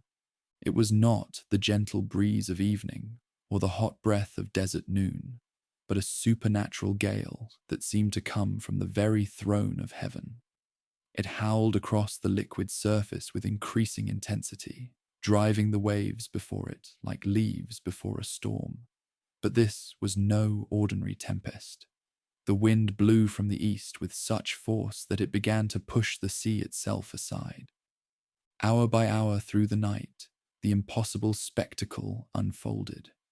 The depths of the Red Sea divided, creating a corridor of dry ground that stretched from shore to shore. On either side, walls of liquid rose like crystal cliffs, held in place by heavenly power that suspended every law of nature. Fish swam in the vertical walls as if in vast aquariums, their silver scales glinting in the light of the pillar of fire. As dawn broke, the liberated masses found themselves staring at a highway through the sea. The seabed lay exposed and dry, swept clean by the supernatural wind, stretching across to the far shore like a broad road paved by the hand of the Almighty. Seaweed and shells lay scattered on the sandy surface, but the way forward was clear and safe. "Move forward," came the command, and the vast procession began its most incredible journey yet. Families with their possessions, flocks with their shepherds, carts loaded with the wealth of their former captivity, all began the march across the bottom of the sea between towering walls that sparkled in the morning light. Children who had never seen such a wonder laughed and played as they walked, reaching out to touch the aqueous barriers that gleamed in the rising sun. Adults moved with a mixture of awe and haste, understanding that they were witnessing the greatest miracle in human history, but anxious to complete their crossing before anything changed. The journey across took hours, given the size of the multitude and the need to move livestock and heavy carts across the unfamiliar terrain. But throughout the crossing, the liquid walls remained perfectly stable, held in place by the same power that had created this impossible path to freedom. Behind them, the pursuing forces waited in frustrated rage as the supernatural darkness prevented any advance. They could hear sounds from the liberated camp, voices, the lowing of cattle, the creak of cartwheels, but they could see nothing and advance nowhere. The pillar of cloud had become an impenetrable barrier that separated the oppressors from their intended victims. As the last of the fleeing multitude reached the far shore, the pillar of cloud began to move again. The darkness that had blinded the royal forces suddenly lifted, revealing the empty camp and the miraculous pathway through the depths. The pursuing drivers lashed their horses forward, determined to follow their quarry across the exposed seabed. The war machines thundered down the slope and onto the dry ground between the liquid barriers, wheels spinning and hooves pounding as hundreds of vehicles raced to catch their fleeing property. The finest military equipment in the world, the pride of the Empire's armed forces, charged across the bottom of the sea in desperate pursuit. But as they reached the middle of the crossing, the supernatural began to reassert itself. Chariot wheels started coming off their axles. Horses stumbled and fell. The hard-packed sand beneath them became treacherous and unstable. The soldiers found themselves struggling just to move forward as their equipment failed around them. "Let us get away from these descendants of Abraham," the commanders shouted in growing panic. "Their sovereign is fighting against us."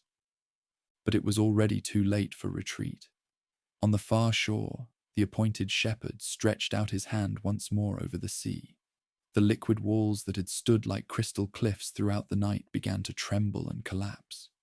The return of the depths was swift and merciless. The suspended liquid crashed down with the force of 1,000 waterfalls, sweeping away chariots, horses, and soldiers in an unstoppable torrent. The finest military force in the world disappeared beneath the waves in a matter of minutes, their cries of terror lost in the roar of rushing depths. When the tumult subsided and the sea returned to its normal state, not a single member of the pursuing force remained alive. The shoreline was littered with debris, broken wheels, pieces of armor, the bodies of horses and men, testimony to the complete destruction of those who had sought to drag the liberated families back into bondage.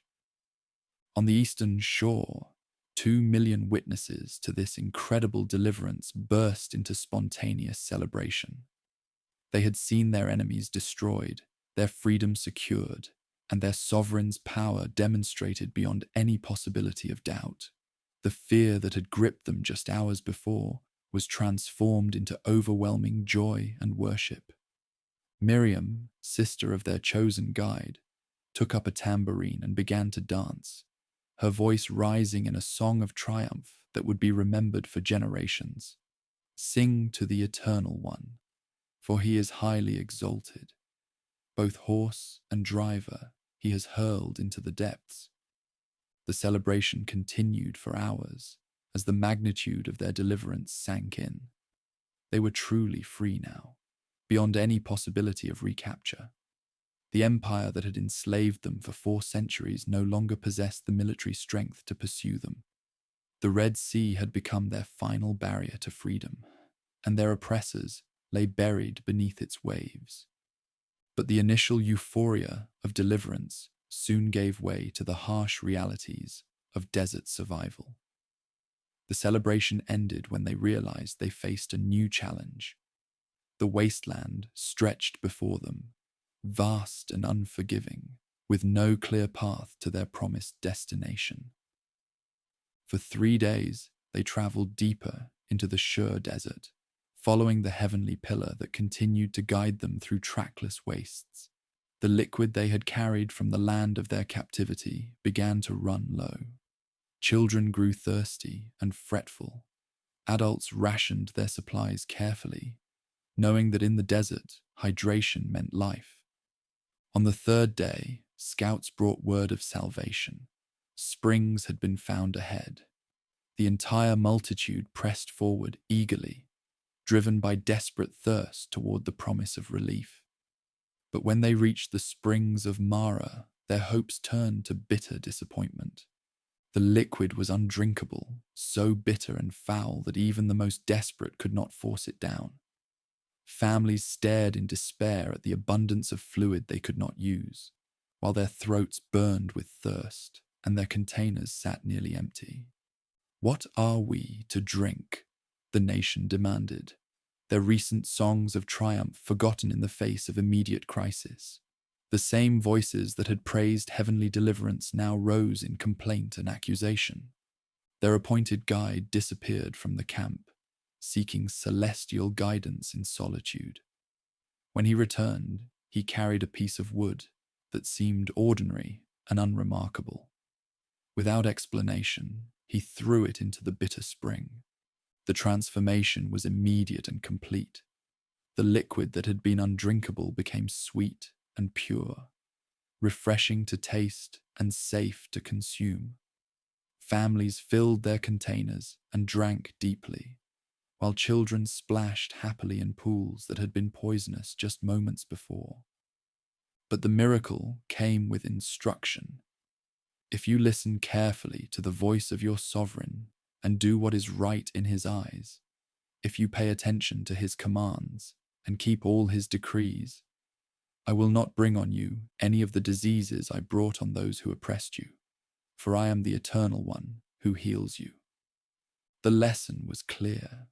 Survival in the wasteland would depend not on human resources, but on celestial provision. Their creator could transform bitter into sweet, deadly into life-giving, impossible into abundant. But this provision would come through obedience and trust, not through complaint and rebellion. From Mara, they traveled to Elim, where 12 springs and 70 palm trees provided abundant hydration and shade for the entire multitude. It was a foretaste of heavenly care, a demonstration that their sovereign could provide abundantly when the nation walked in faith. But the good times at Elim were temporary. The desert journey continued, leading them deeper into regions where no human provision existed. After a month and a half of wasteland travel, when their supplies from the land of bondage were finally exhausted, the assembled families faced their greatest crisis yet. If only we had died by the Almighty's hand in the land of captivity, they wailed, their voices carrying across the desert camp. There we sat around pots of meat and ate all we wanted. But you have brought us out into this wasteland to starve this entire assembly to death. The complaints struck at the heart of guidance, challenging not just practical decisions, but the very foundation of their divinely mandated journey. Were they indeed better off as well-fed slaves than as starving free citizens? Had the deliverance been a mistake, a cruel deception that would end in mass starvation? The celestial response came swiftly.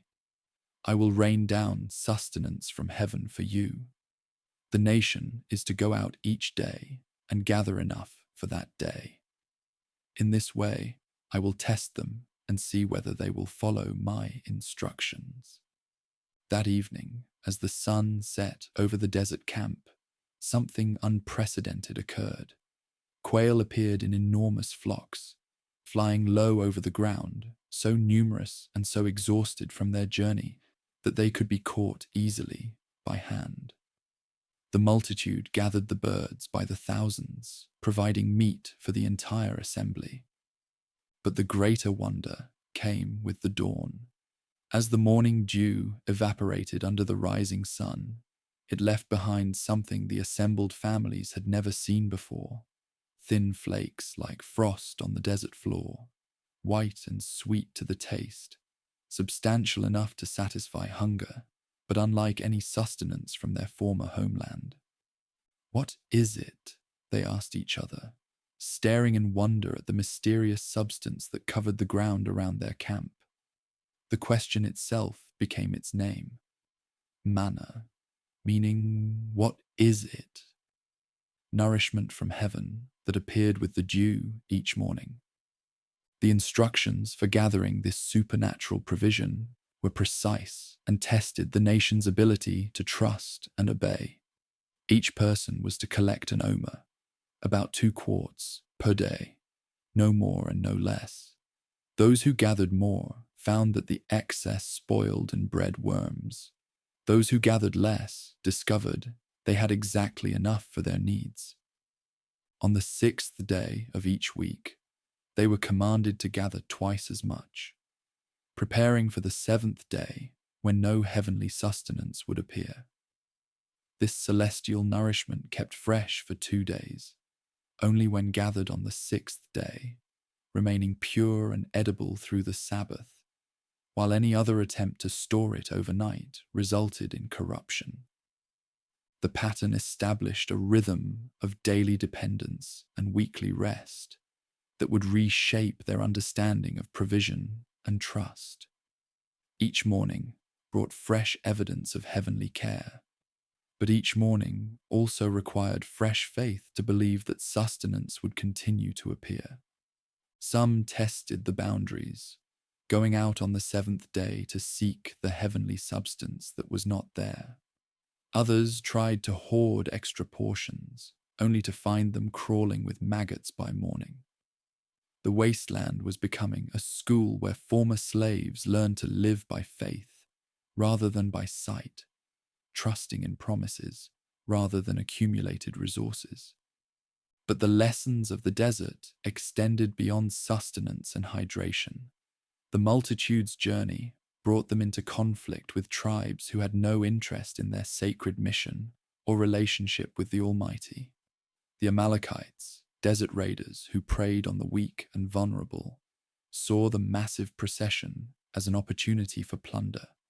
The attack came without warning, striking at the rear of the column, where the elderly, sick, and exhausted struggled to keep pace with the main body. These were not soldiers engaging in honorable combat, but predators targeting the most vulnerable members of the community.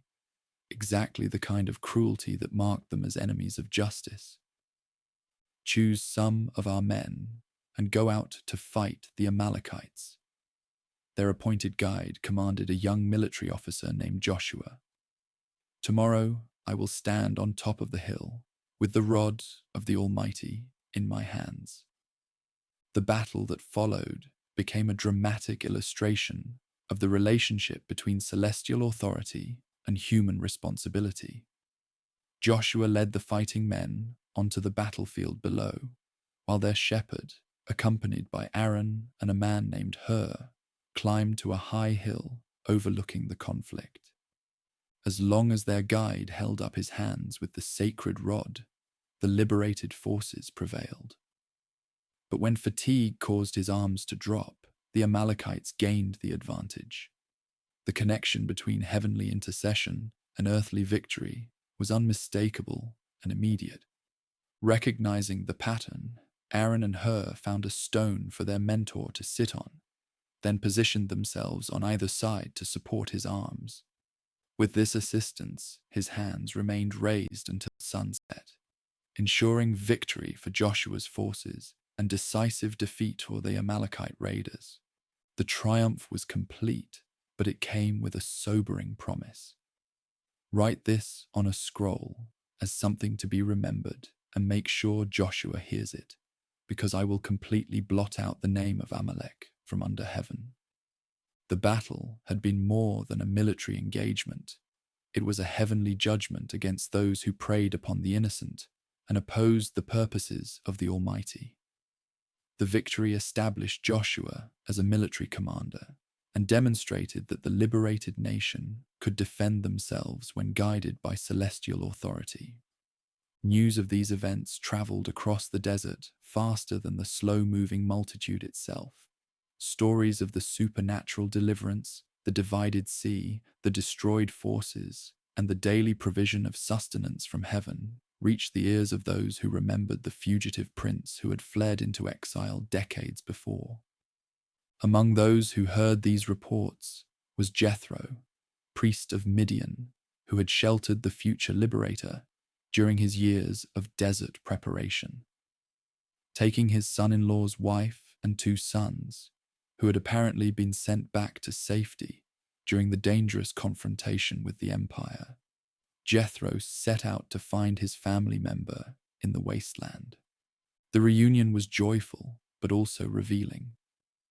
Now I know that the Eternal One is greater than all other gods, Jethro declared after hearing the full account of supernatural deliverance. For he did this to those who had treated the descendants of Abraham arrogantly. But Jethro's wisdom extended beyond theological appreciation to practical observation. He watched as his son-in-law attempted to serve as judge and administrator for the entire multitude, settling disputes and answering questions from dawn to dusk, while hundreds waited in long lines for his attention. "What you are doing is not good," the old priest counseled. "You and these citizens who come to you will only wear yourselves out. The work is too heavy for you." You cannot handle it alone. The solution Jethro proposed was revolutionary: delegation of responsibility through a structured hierarchy of oversight. Select capable men from all the nation, men who fear the Almighty, trustworthy men who hate dishonest gain, and appoint them as officials over thousands, hundreds, fifties, and tens. Have them serve as judges for the citizens at all times, but have them bring every difficult case to you. The simple cases they can decide themselves. The advice was implemented immediately, creating the first formal governmental structure for the liberated community. Suddenly, instead of one overwhelmed guide trying to manage 2 million individuals, there was a system of distributed responsibility that could handle the daily administration of justice, while preserving their shepherd's energy for the major decisions that required his unique calling and celestial guidance. The transformation was dramatic and immediate. Cases that had taken hours to reach resolution were now handled efficiently at lower levels. The citizens no longer spent entire days waiting in line for attention. The appointed guide could focus on his primary role as mediator between heaven and earth, rather than being consumed by administrative details. But most importantly, the new system began training a generation of officials who would be essential for the challenges ahead. The promised land would require not just heavenly guidance, but human institutions, not just miraculous provision, but practical governance. The desert was preparing them for nationhood as well as for faith. As Jethro prepared to return to his own land, satisfied that his son-in-law was being properly supported, the massive encampment prepared for the next stage of their journey. 3 months had passed since their dramatic escape from bondage. 3 months of learning to live by celestial provision rather than human resources. They had discovered that bitter liquid could become sweet, that sustenance could fall from heaven, that victory could come through lifted hands rather than superior numbers. They had learned to gather daily what they needed without hoarding, to rest weekly without anxiety, to trust promises rather than visible supplies. But the greatest test of their faith was yet to come. Ahead lay a mountain wreathed in cloud and fire, where they would encounter not just heavenly provision, but the presence of the Almighty itself. At Sinai, they would move beyond the experience of miraculous deliverance to the responsibility of sacred relationship. The wasteland had been their school, but the mountain would be their altar. Everything that had brought them out of bondage was preparing them for what would make them a nation under celestial rule. The pillar of cloud was already moving toward the looming peaks ahead, calling them to their appointment with destiny. The mountain loomed before them like a fortress of stone and shadow, its jagged peaks disappearing into clouds that seemed to pulse with their own inner light.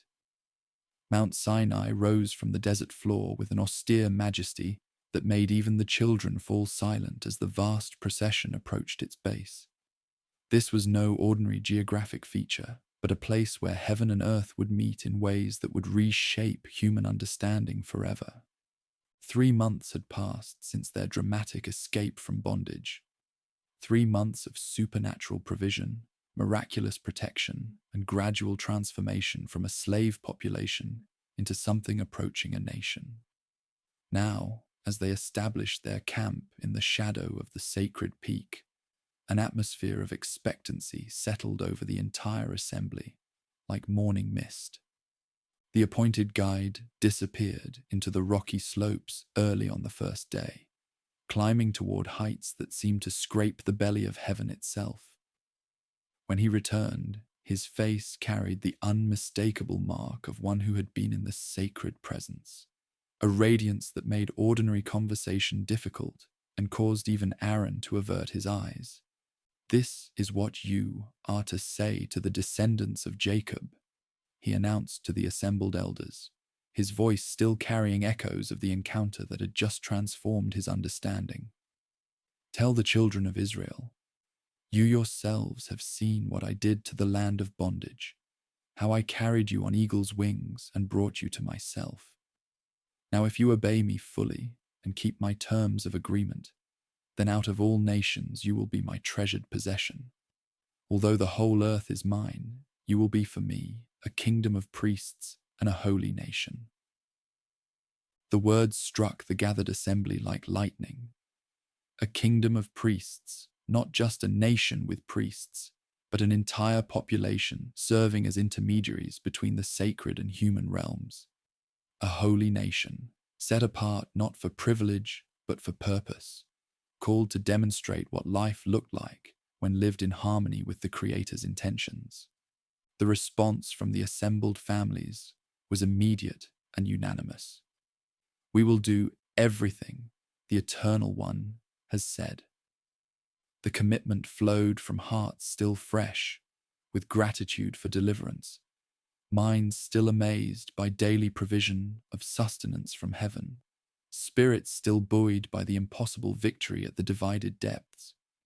But even as they spoke these words of eager commitment, none of them truly understood what they were agreeing to undertake. The relationship they were entering would demand everything they had and everything they were, reshaping not just their national identity, but their individual understanding of what it meant to be human. The preparations for the encounter began immediately, and they were unlike anything the assembled nation had ever experienced.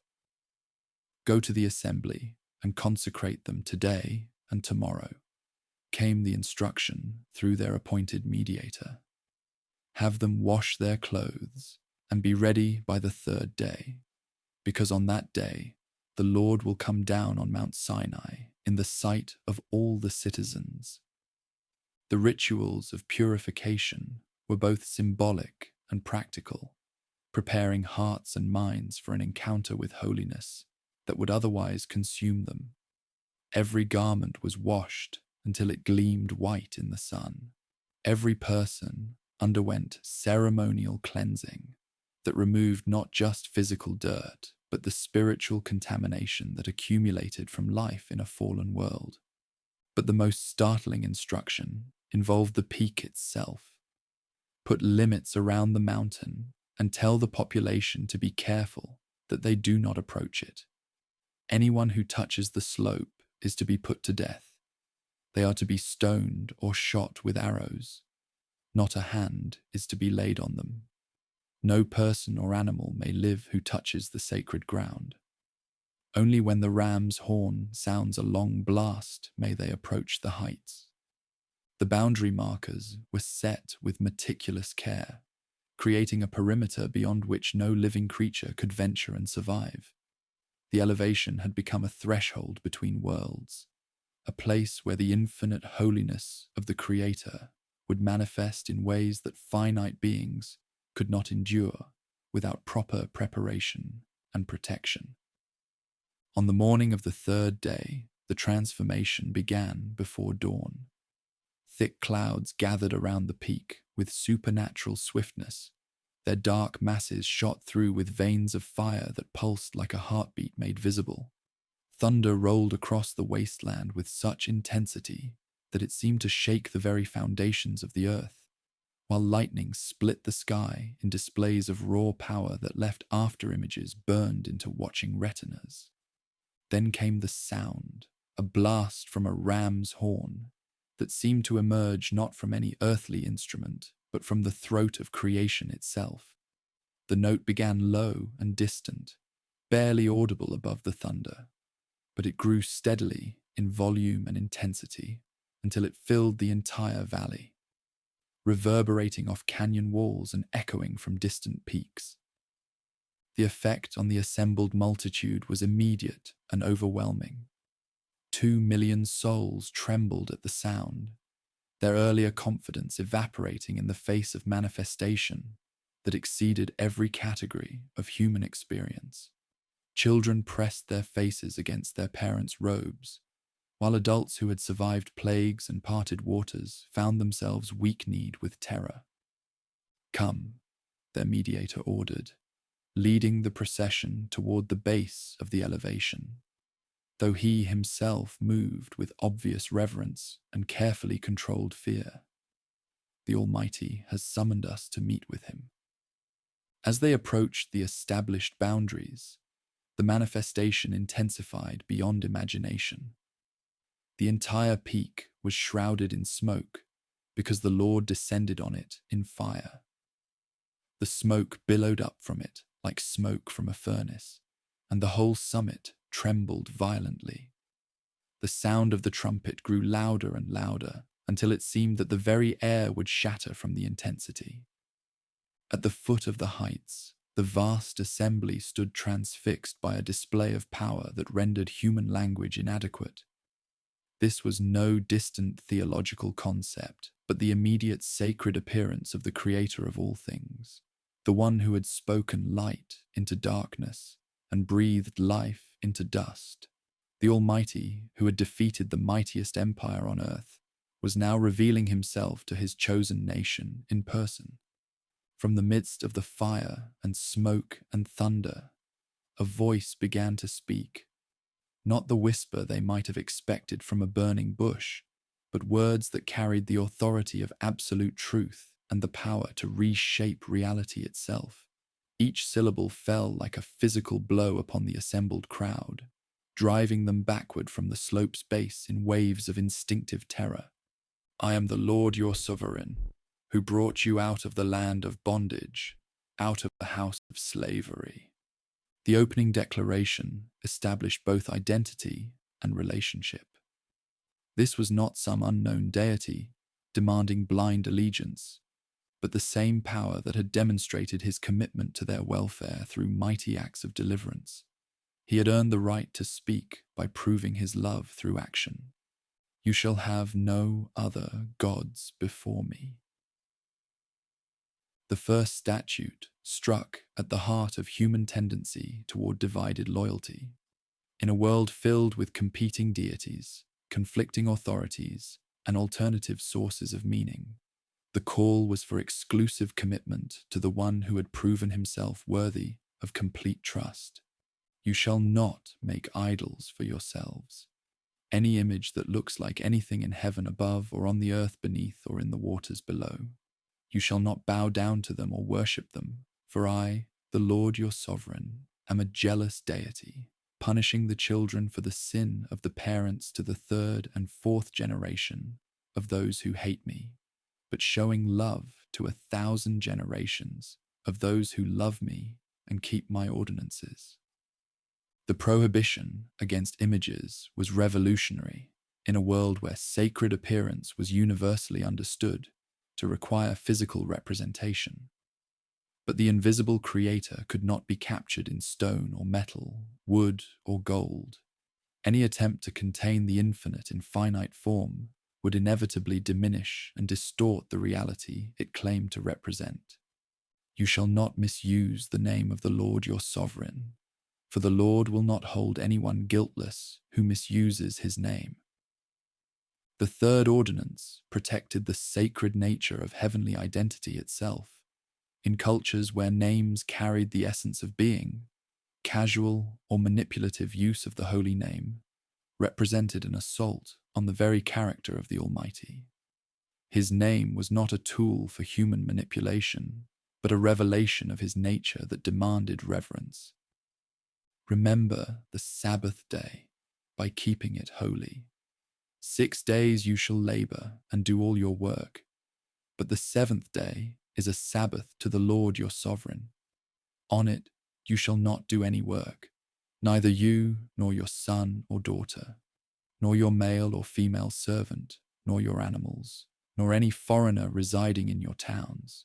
For in 6 days the Lord made the heavens and the earth, the waters and all that is in them, but he rested on the 7th day.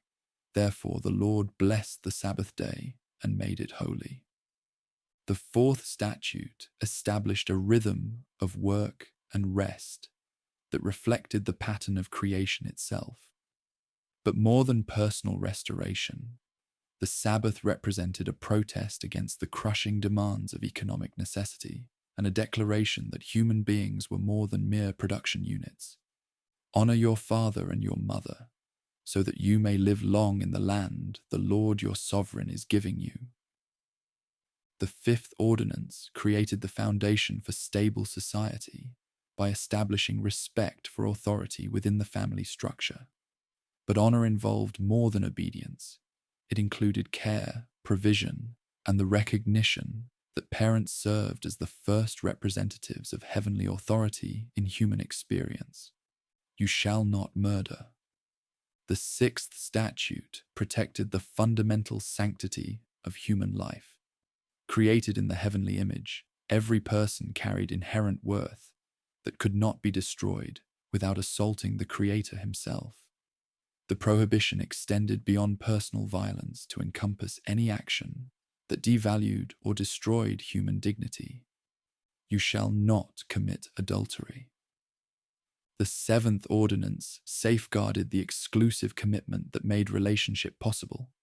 Just as the nation was called to exclusive loyalty to their sovereign, marriages required the same kind of unwavering faithfulness that created trust and enabled intimacy.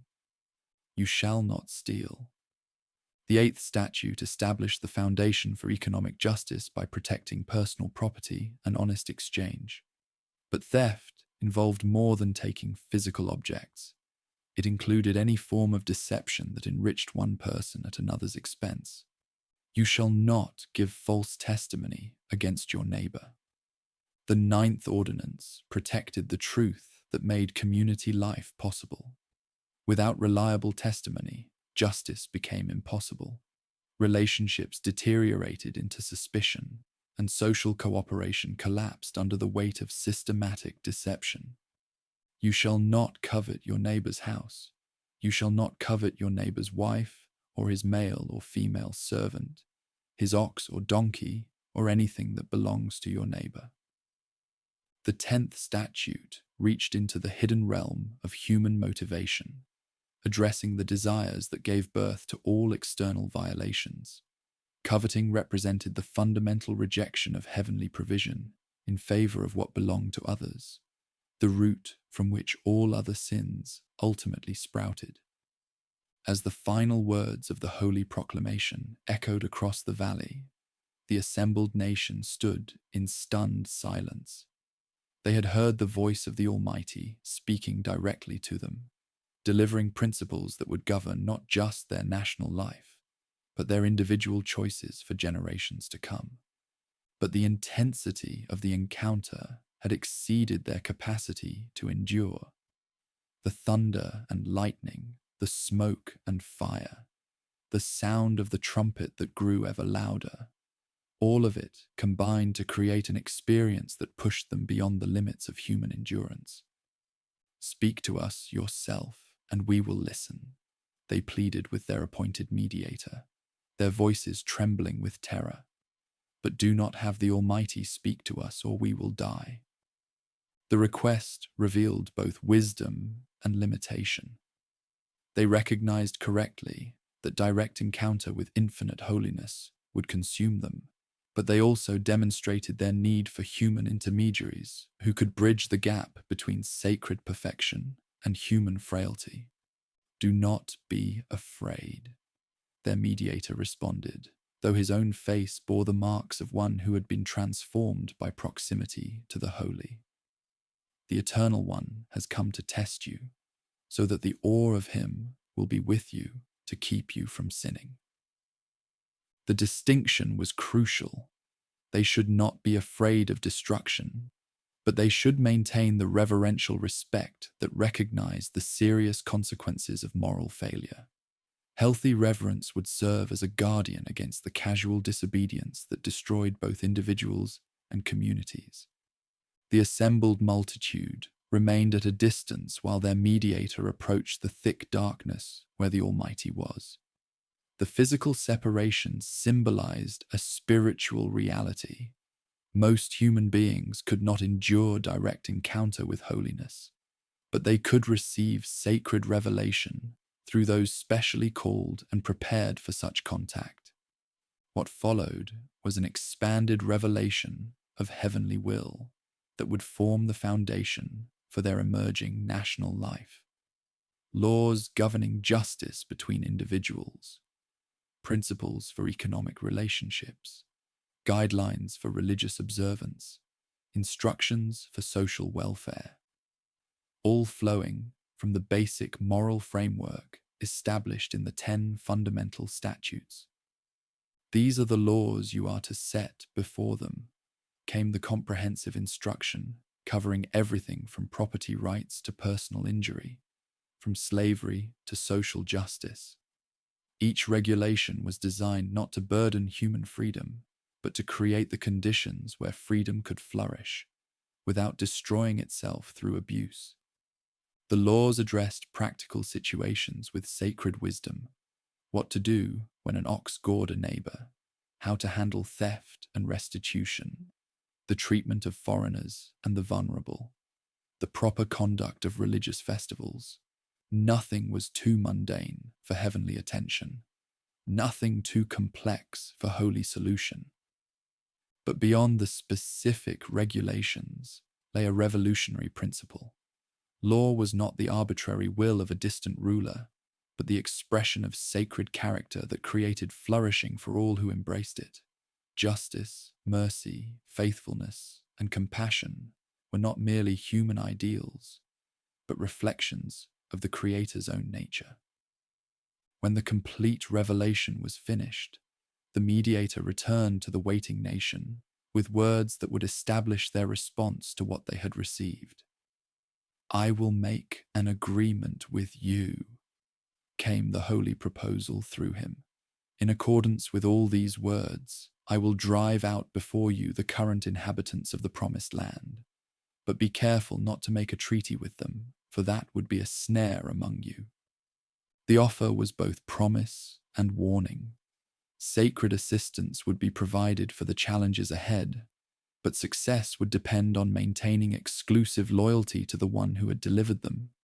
Compromise with competing value systems would ultimately destroy the very foundation that made their success possible. The response was unanimous and immediate.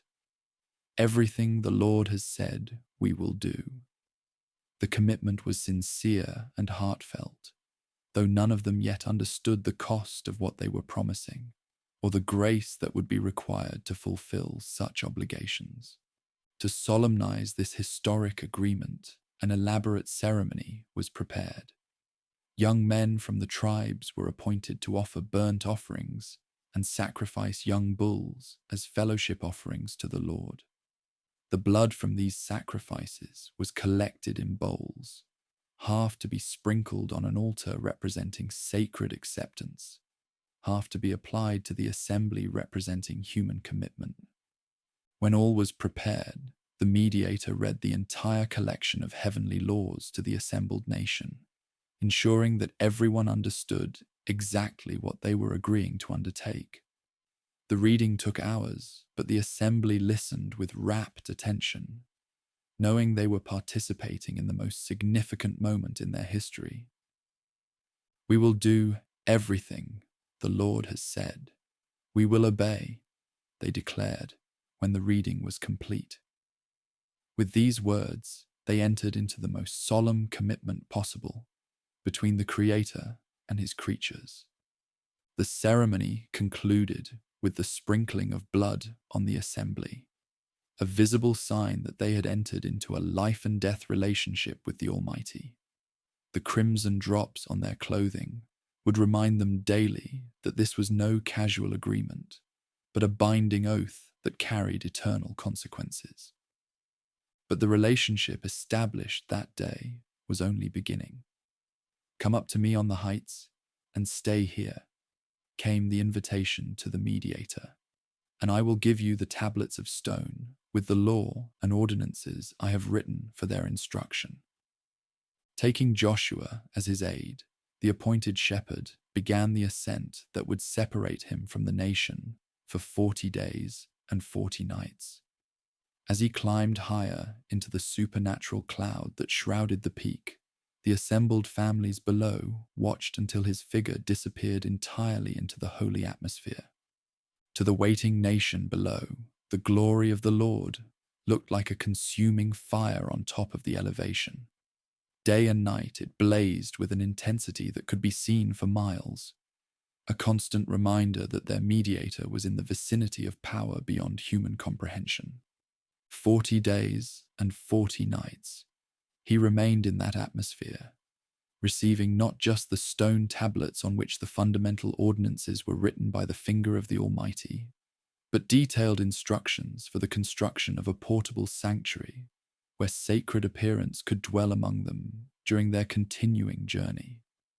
The plans for this tabernacle were precise and elaborate, specifications for the holy tent itself, designs for the furnishings that would fill it, instructions for the priesthood that would serve there, details about the sacrificial system that would maintain relationship between the Holy Creator and his inevitably imperfect descendants.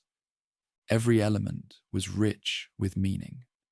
The Ark of the Agreement would contain the stone tablets, representing heavenly law as the foundation of relationship. The mercy seat on top would be the place where sacred justice and mercy met in perfect balance. The lampstand would provide light in the holy place, symbolizing celestial illumination in a world of darkness. But the most significant aspect of the entire structure was its purpose. Have them make a sanctuary for me, and I will dwell among them. The Almighty, who had revealed himself on the heights in terrible majesty, would now make his home in the midst of his descendants, accessible but still holy, near but never casual. As the days passed and their mediator remained absent, the assembly below began to grow restless. The fire on the elevation continued to burn. The cloud remained in place. But there was no word from above, no indication of when their appointed guide would return to lead them onward. The stage was being set for the greatest test of their newly formed relationship with the Eternal One, a test that would reveal the gap between sincere intention and actual performance, between the desire to serve the Almighty and the reality of human weakness. On the heights, surrounded by glory too bright for human eyes, their mediator received the tablets written by sacred hand.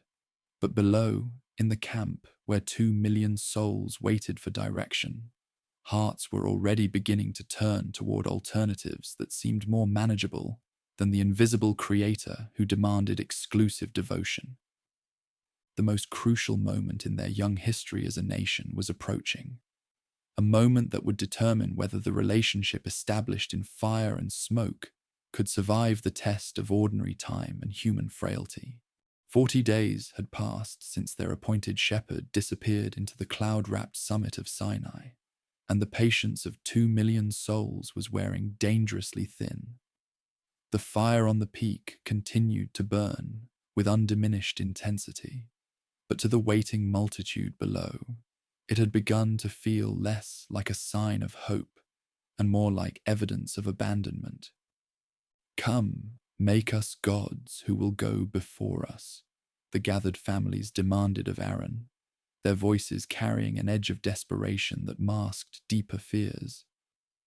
"As for this fellow who brought us out of bondage, we don't know what has happened to him." The request struck at the heart of humanity's need for visible, tangible objects of worship. The invisible Creator who had demonstrated his power through plagues and parted waters was too abstract, too demanding, too unpredictable for comfort.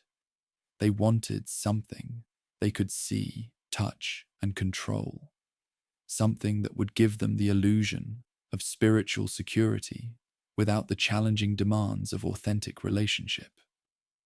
Aaron found himself in an impossible position. His younger brother had been gone for over a month, with no word, no sign, no indication of when or if he would return. The multitude was growing increasingly agitated, and whispers of mutiny were spreading through the camp like wildfire.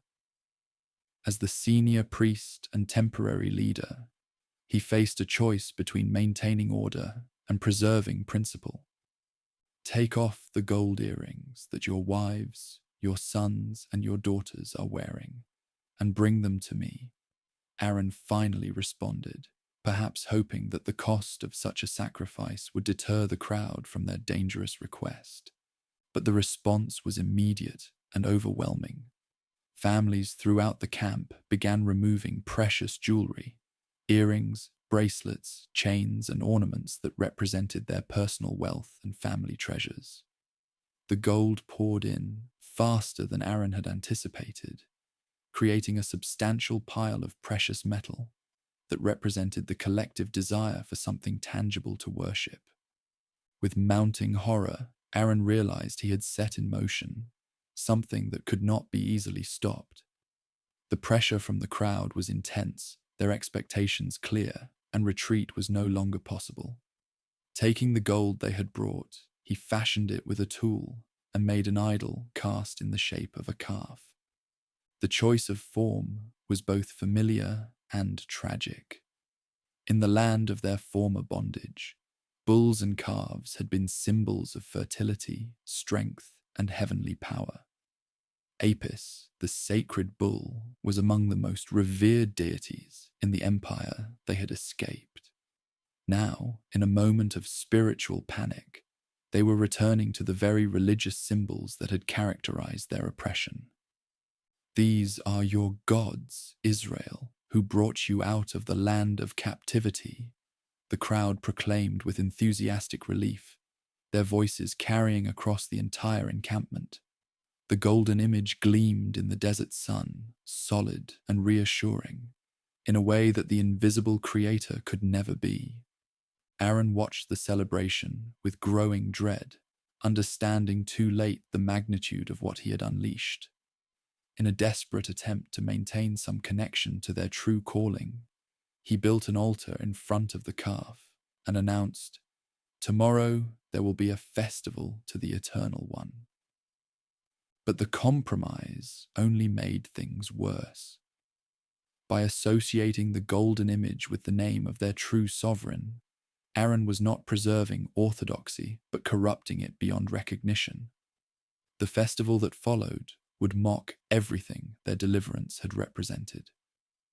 The next day came early, as the gathered families rose to indulge in pagan celebration. They offered burnt offerings and presented fellowship offerings, but their hearts were far from the Creator who had commanded exclusive loyalty. What followed was a wild party that included eating, drinking, and the kind of immoral behavior that had characterized the fertility religions of their former captors. The sound of revelry echoed off the mountain walls, singing, dancing, shouting, and laughter that grew increasingly coarse as the day progressed. The same voices that had trembled before the thunder of Sinai now raised themselves in songs of praise to a golden idol that could neither see nor hear.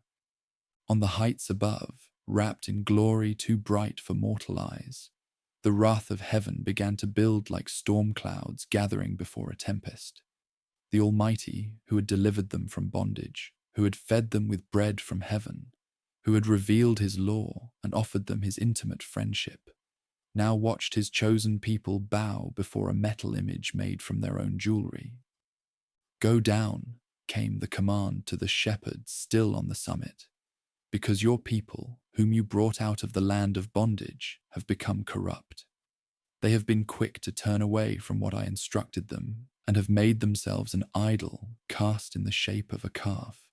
They have bowed down to it and sacrificed to it and have said, 'These are your gods, Israel, who brought you out of captivity.'" The words struck the appointed guide like physical blows. After experiencing 40 days in the immediate vicinity of holiness, after receiving the stone tablets written by the finger of the Creator himself, he was now hearing that the people he had led to freedom had already abandoned their sacred calling. "I have seen this people," the voice continued, and the shepherd could hear both infinite sadness and righteous anger woven through every syllable. "And it is a stiff-necked community. Now leave me alone, so that my anger may burn against them, and that I may destroy them. Then I will make you into a great nation." The offer was stunning in its implications. The Eternal was proposing to abandon the descendants of Abraham entirely and start over with a new chosen lineage. The bond that had been established with such ceremony just weeks before was being declared null and void because of their immediate and catastrophic failure. But instead of accepting this extraordinary proposal, the shepherd did something that revealed the true heart of leadership.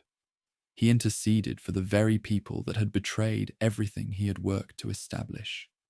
"Eternal One," he pleaded, falling prostrate before the throne of judgment, "why should your anger burn against your people, whom you brought out of bondage with great power and a mighty hand?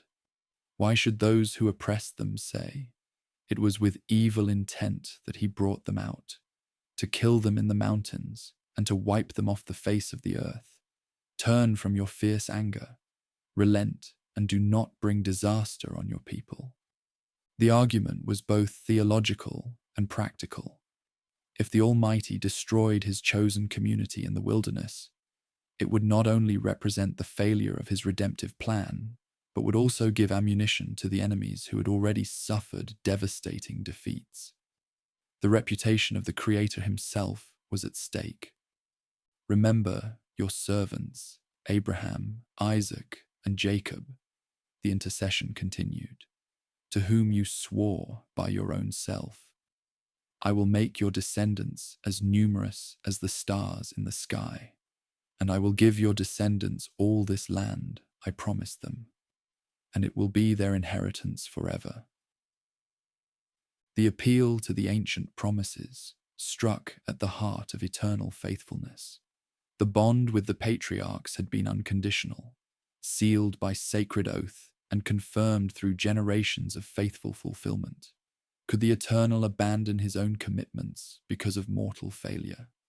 The response came with characteristic mercy. "I have relented concerning the disaster I spoke of bringing on my people." The judgment was stayed, the destruction postponed, but the consequences of their rebellion would still have to be addressed.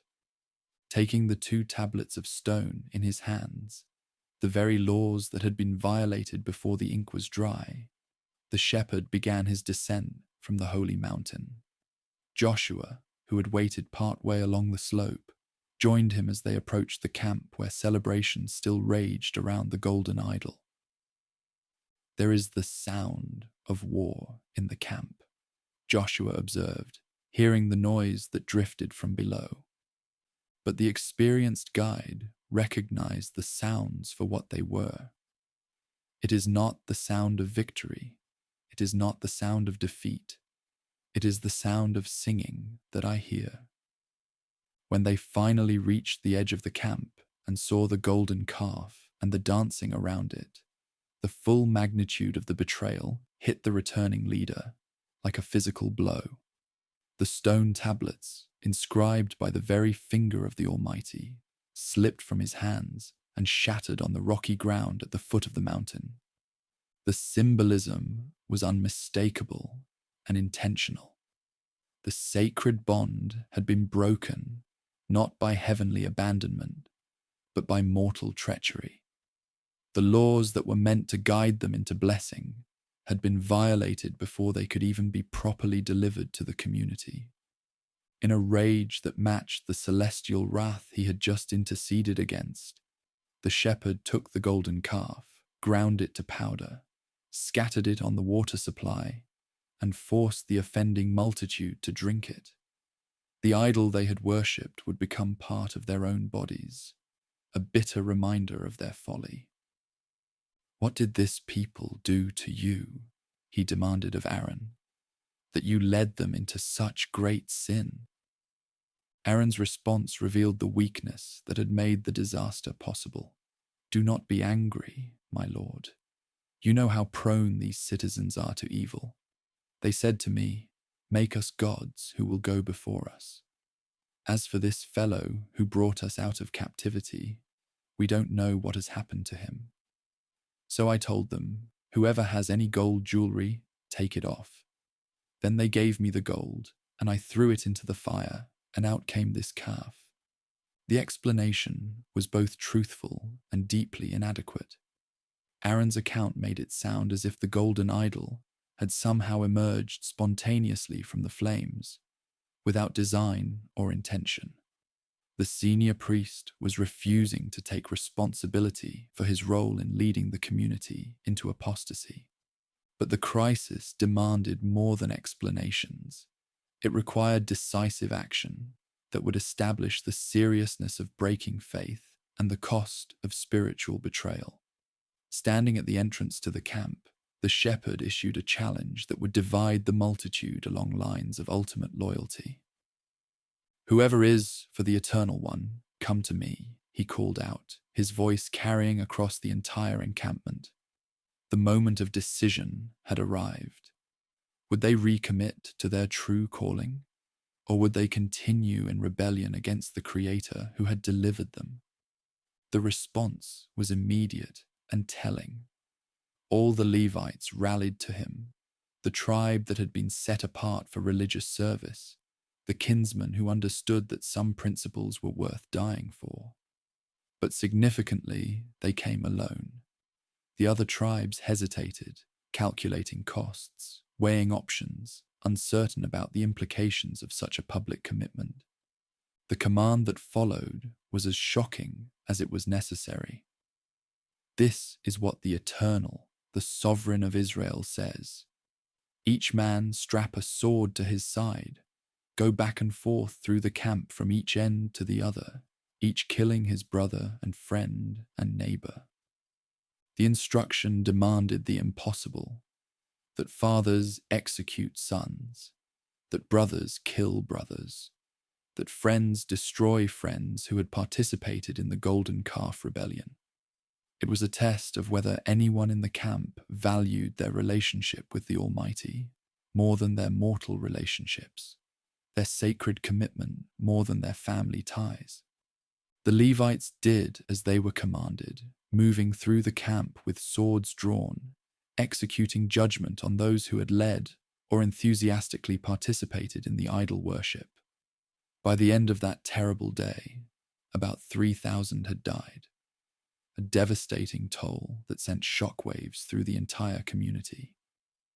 "You have been set apart to the Eternal today," the shepherd told the Levites when the judgment was complete. "For you were against your own sons and brothers, and he has blessed you this day." The blessing came through obedience that cost them everything mortal nature held dear. The Levites had chosen the Almighty over family, principle over preference, eternal values over temporary relationships.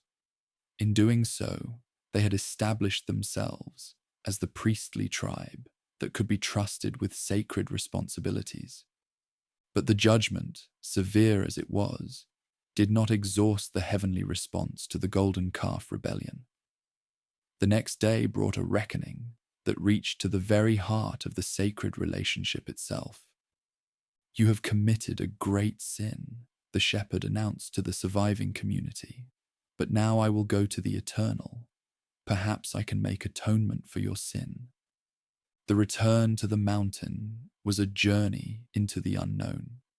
Would the Almighty accept any form of atonement for such blatant violation of trust? Was there any sacrifice that could restore the relationship that had been so catastrophically damaged? "Oh, what a great sin these people have committed," the shepherd confessed when he stood again before the throne of judgment. "They have made themselves gods of gold. But now, please forgive their sin. But if not, then blot me out of the book you have written." The offer was staggering in its implications.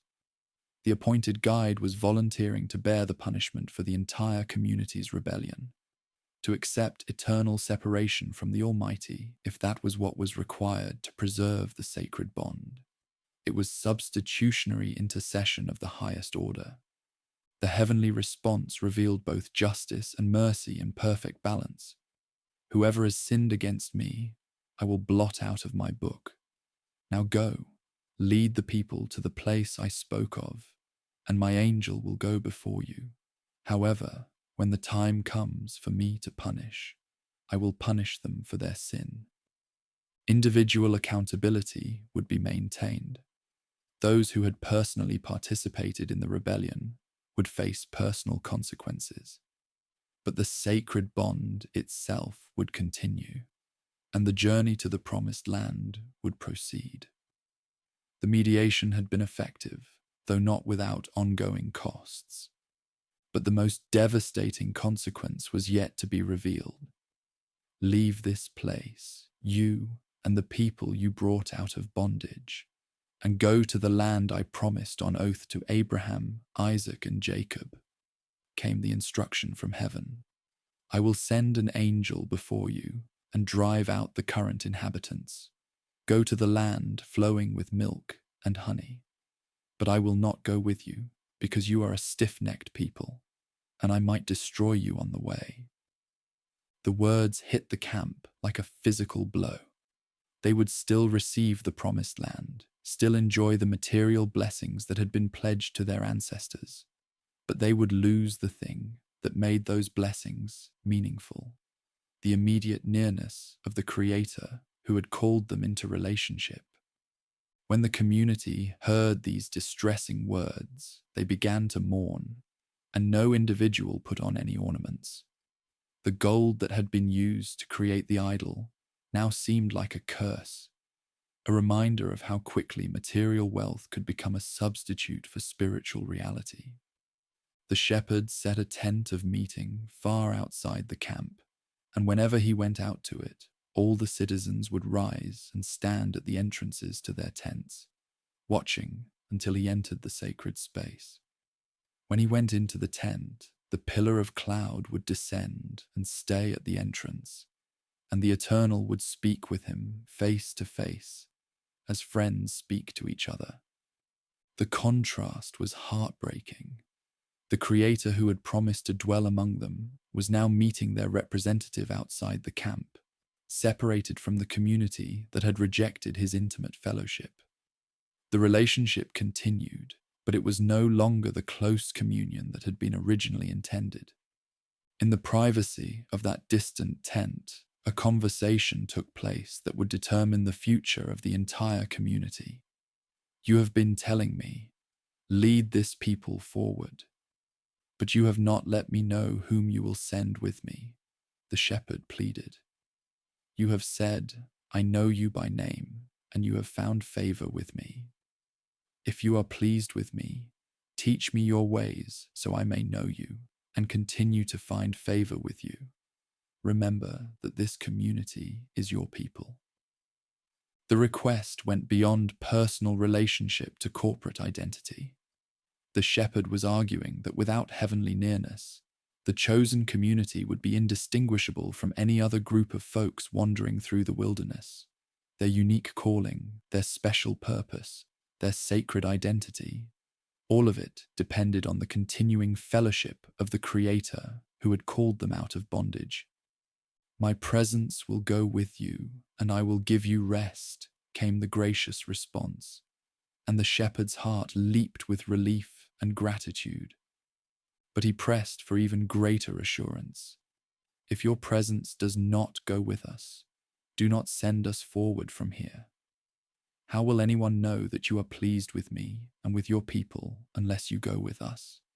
What else will distinguish me and your people from all the other nations on the face of the earth? The logic was irrefutable. Without heavenly fellowship, the chosen community would lose everything that made it unique, everything that justified its existence, everything that gave meaning to its calling. Material blessings without spiritual relationship were ultimately meaningless. I will do the very thing you have asked, came the promise, because I am pleased with you and I know you by name. But the shepherd was not finished. Emboldened by celestial favor, he made a request that pushed the boundaries of what any mortal being had ever dared to ask. Now show me your glory. The request was both natural and impossible. After experiencing 40 days in the sacred vicinity, after interceding successfully for a rebellious community, after securing the promise of continuing guidance, the appointed guide wanted to see the Creator as he truly was, in all his unveiled majesty and power. The response revealed both the limitations of mortality and the extraordinary grace of heavenly accommodation. I will cause all my goodness to pass in front of you, and I will proclaim my name, the Eternal, in your sight. I will have mercy on whom I will have mercy, and I will have compassion on whom I will have compassion. But you cannot see my face, for no mortal may see me and live. The offer was unprecedented, a revelation of celestial character that would exceed anything previously experienced, but still within the bounds of what mortal nature could survive. The infinite glory of the Creator could not be directly apprehended by finite beings, but his goodness could be experienced in ways that would transform understanding forever. There is a place near me where you may stand on a rock, the Almighty continued. When my glory passes by, I will put you in a cleft in the rock and cover you with my hand until I have passed by. Then I will remove my hand, and you will see my back, but my face must not be seen. The arrangement was both intimate and protective, allowing maximum revelation while preserving mortal life. The shepherd would experience the nearness of the Creator in ways that no other person had ever known, but always with the safeguards that celestial love provided. The Eternal said to him, "Chisel out 2 stone tablets like the first ones, and I will write on them the words that were on the first tablets, which you broke." The sacred bond would be renewed, the law would be restored, but this time with a deeper understanding of both heavenly mercy and mortal frailty. Early in the morning, the shepherd chiseled out 2 stone tablets like the first ones, and went to Mount Sinai as the Eternal had commanded him, and he carried the 2 stone tablets in his hands. Then the Creator came down in the cloud and stood there with him and proclaimed his name, the Eternal. What followed was the most complete revelation of heavenly character ever given to humanity. The Eternal, the compassionate and gracious Sovereign, slow to anger, abounding in love and faithfulness, maintaining love to thousands, and forgiving wickedness, rebellion, and sin. Yet he does not leave the guilty unpunished. He punishes the children and their children for the sin of the parents to the 3rd and 4th generation. The proclamation revealed a Creator of perfect balance, justice and mercy, holiness and love, forgiveness and accountability, all held in perfect tension. This was not a deity who ignored sin, but the Almighty who provided ways for sin to be forgiven without compromising his essential character. The shepherd immediately bowed to the ground and worshipped, overwhelmed by this revelation of celestial nature. Eternal One, if I have found favor in your eyes, then let the Creator go with us. Although this is a stiff-necked people, forgive our wickedness and our sin, and take us as your inheritance. The prayer was both confession and petition, acknowledging the community's ongoing weakness, while appealing for continued grace based on heavenly character rather than mortal merit. "I am making a bond with you," came the response. "Before all your people, I will do wonders never before done in any community in all the world. The citizens you live among will see how awesome is the work that I, the Eternal, will do for you." The promise pointed toward future demonstrations of celestial power that would exceed even the plagues and the parted sea. But it also came with renewed warnings about the dangers of compromise with competing value systems in the Promised Land. When the shepherd came down from Mount Sinai with the 2 tablets of the sacred bond in his hands, he was not aware that his face was radiant because he had spoken with the Creator. When Aaron and all the descendants of Israel saw him, they were afraid to come near him because his face shone with reflected glory. The physical transformation was a visible sign of what prolonged exposure to heavenly glory could accomplish. The appointed guide had become so saturated with celestial radiance that it literally emanated from his skin, making normal interaction impossible until he covered his face with a veil. But the work of restoration was far from complete. The Eternal spoke to him about the construction of the tabernacle, the portable sanctuary that would allow heavenly fellowship to dwell among the community during their continuing journey. Every detail had been specified during the 40 days on the mountain. The materials to be used, the designs to be followed, the furnishings to be created. "Tell the descendants of Israel to bring me an offering," came the instruction. "You are to receive the offering for me from everyone whose heart prompts them to give." The response was immediate and overwhelming. The same community that had just rebelled against celestial authority now gave so generously that the workmen had to be restrained from accepting additional contributions. The construction proceeded with meticulous attention to every specified detail. Skilled craftsmen, filled with heavenly wisdom, created works of art that reflected sacred realities. The Ark of the Agreement was crafted to house the stone tablets, with a mercy seat of pure gold where justice and mercy would meet. The lampstand was fashioned with 7 branches to provide light in the holy place. The altar of incense would carry the prayers of the community before the throne of grace.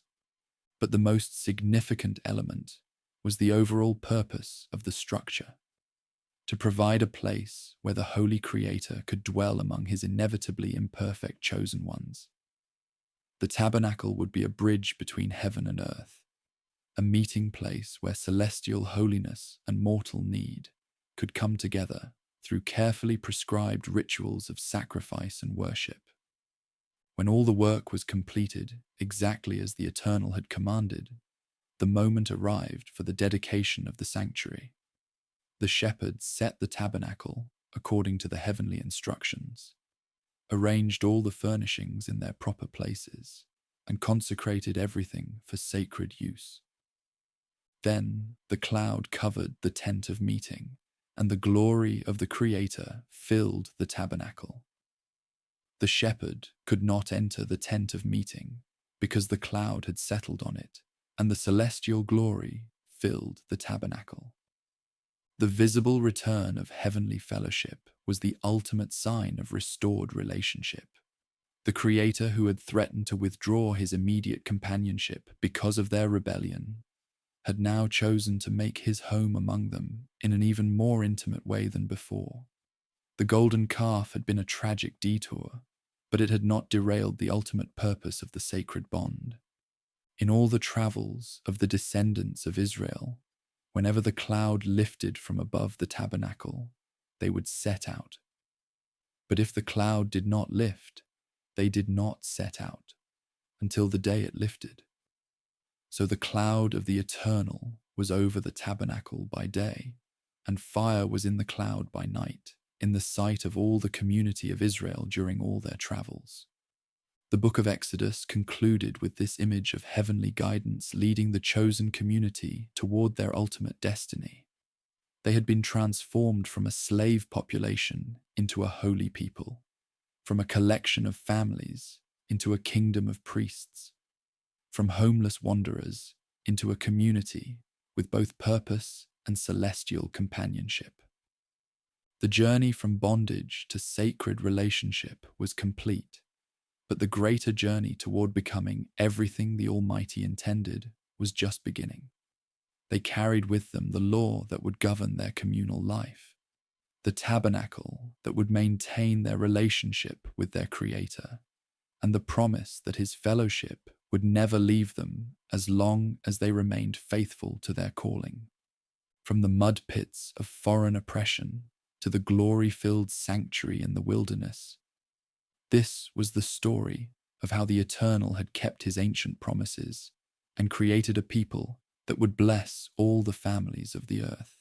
The Exodus was finished, but the sacred bond would endure forever.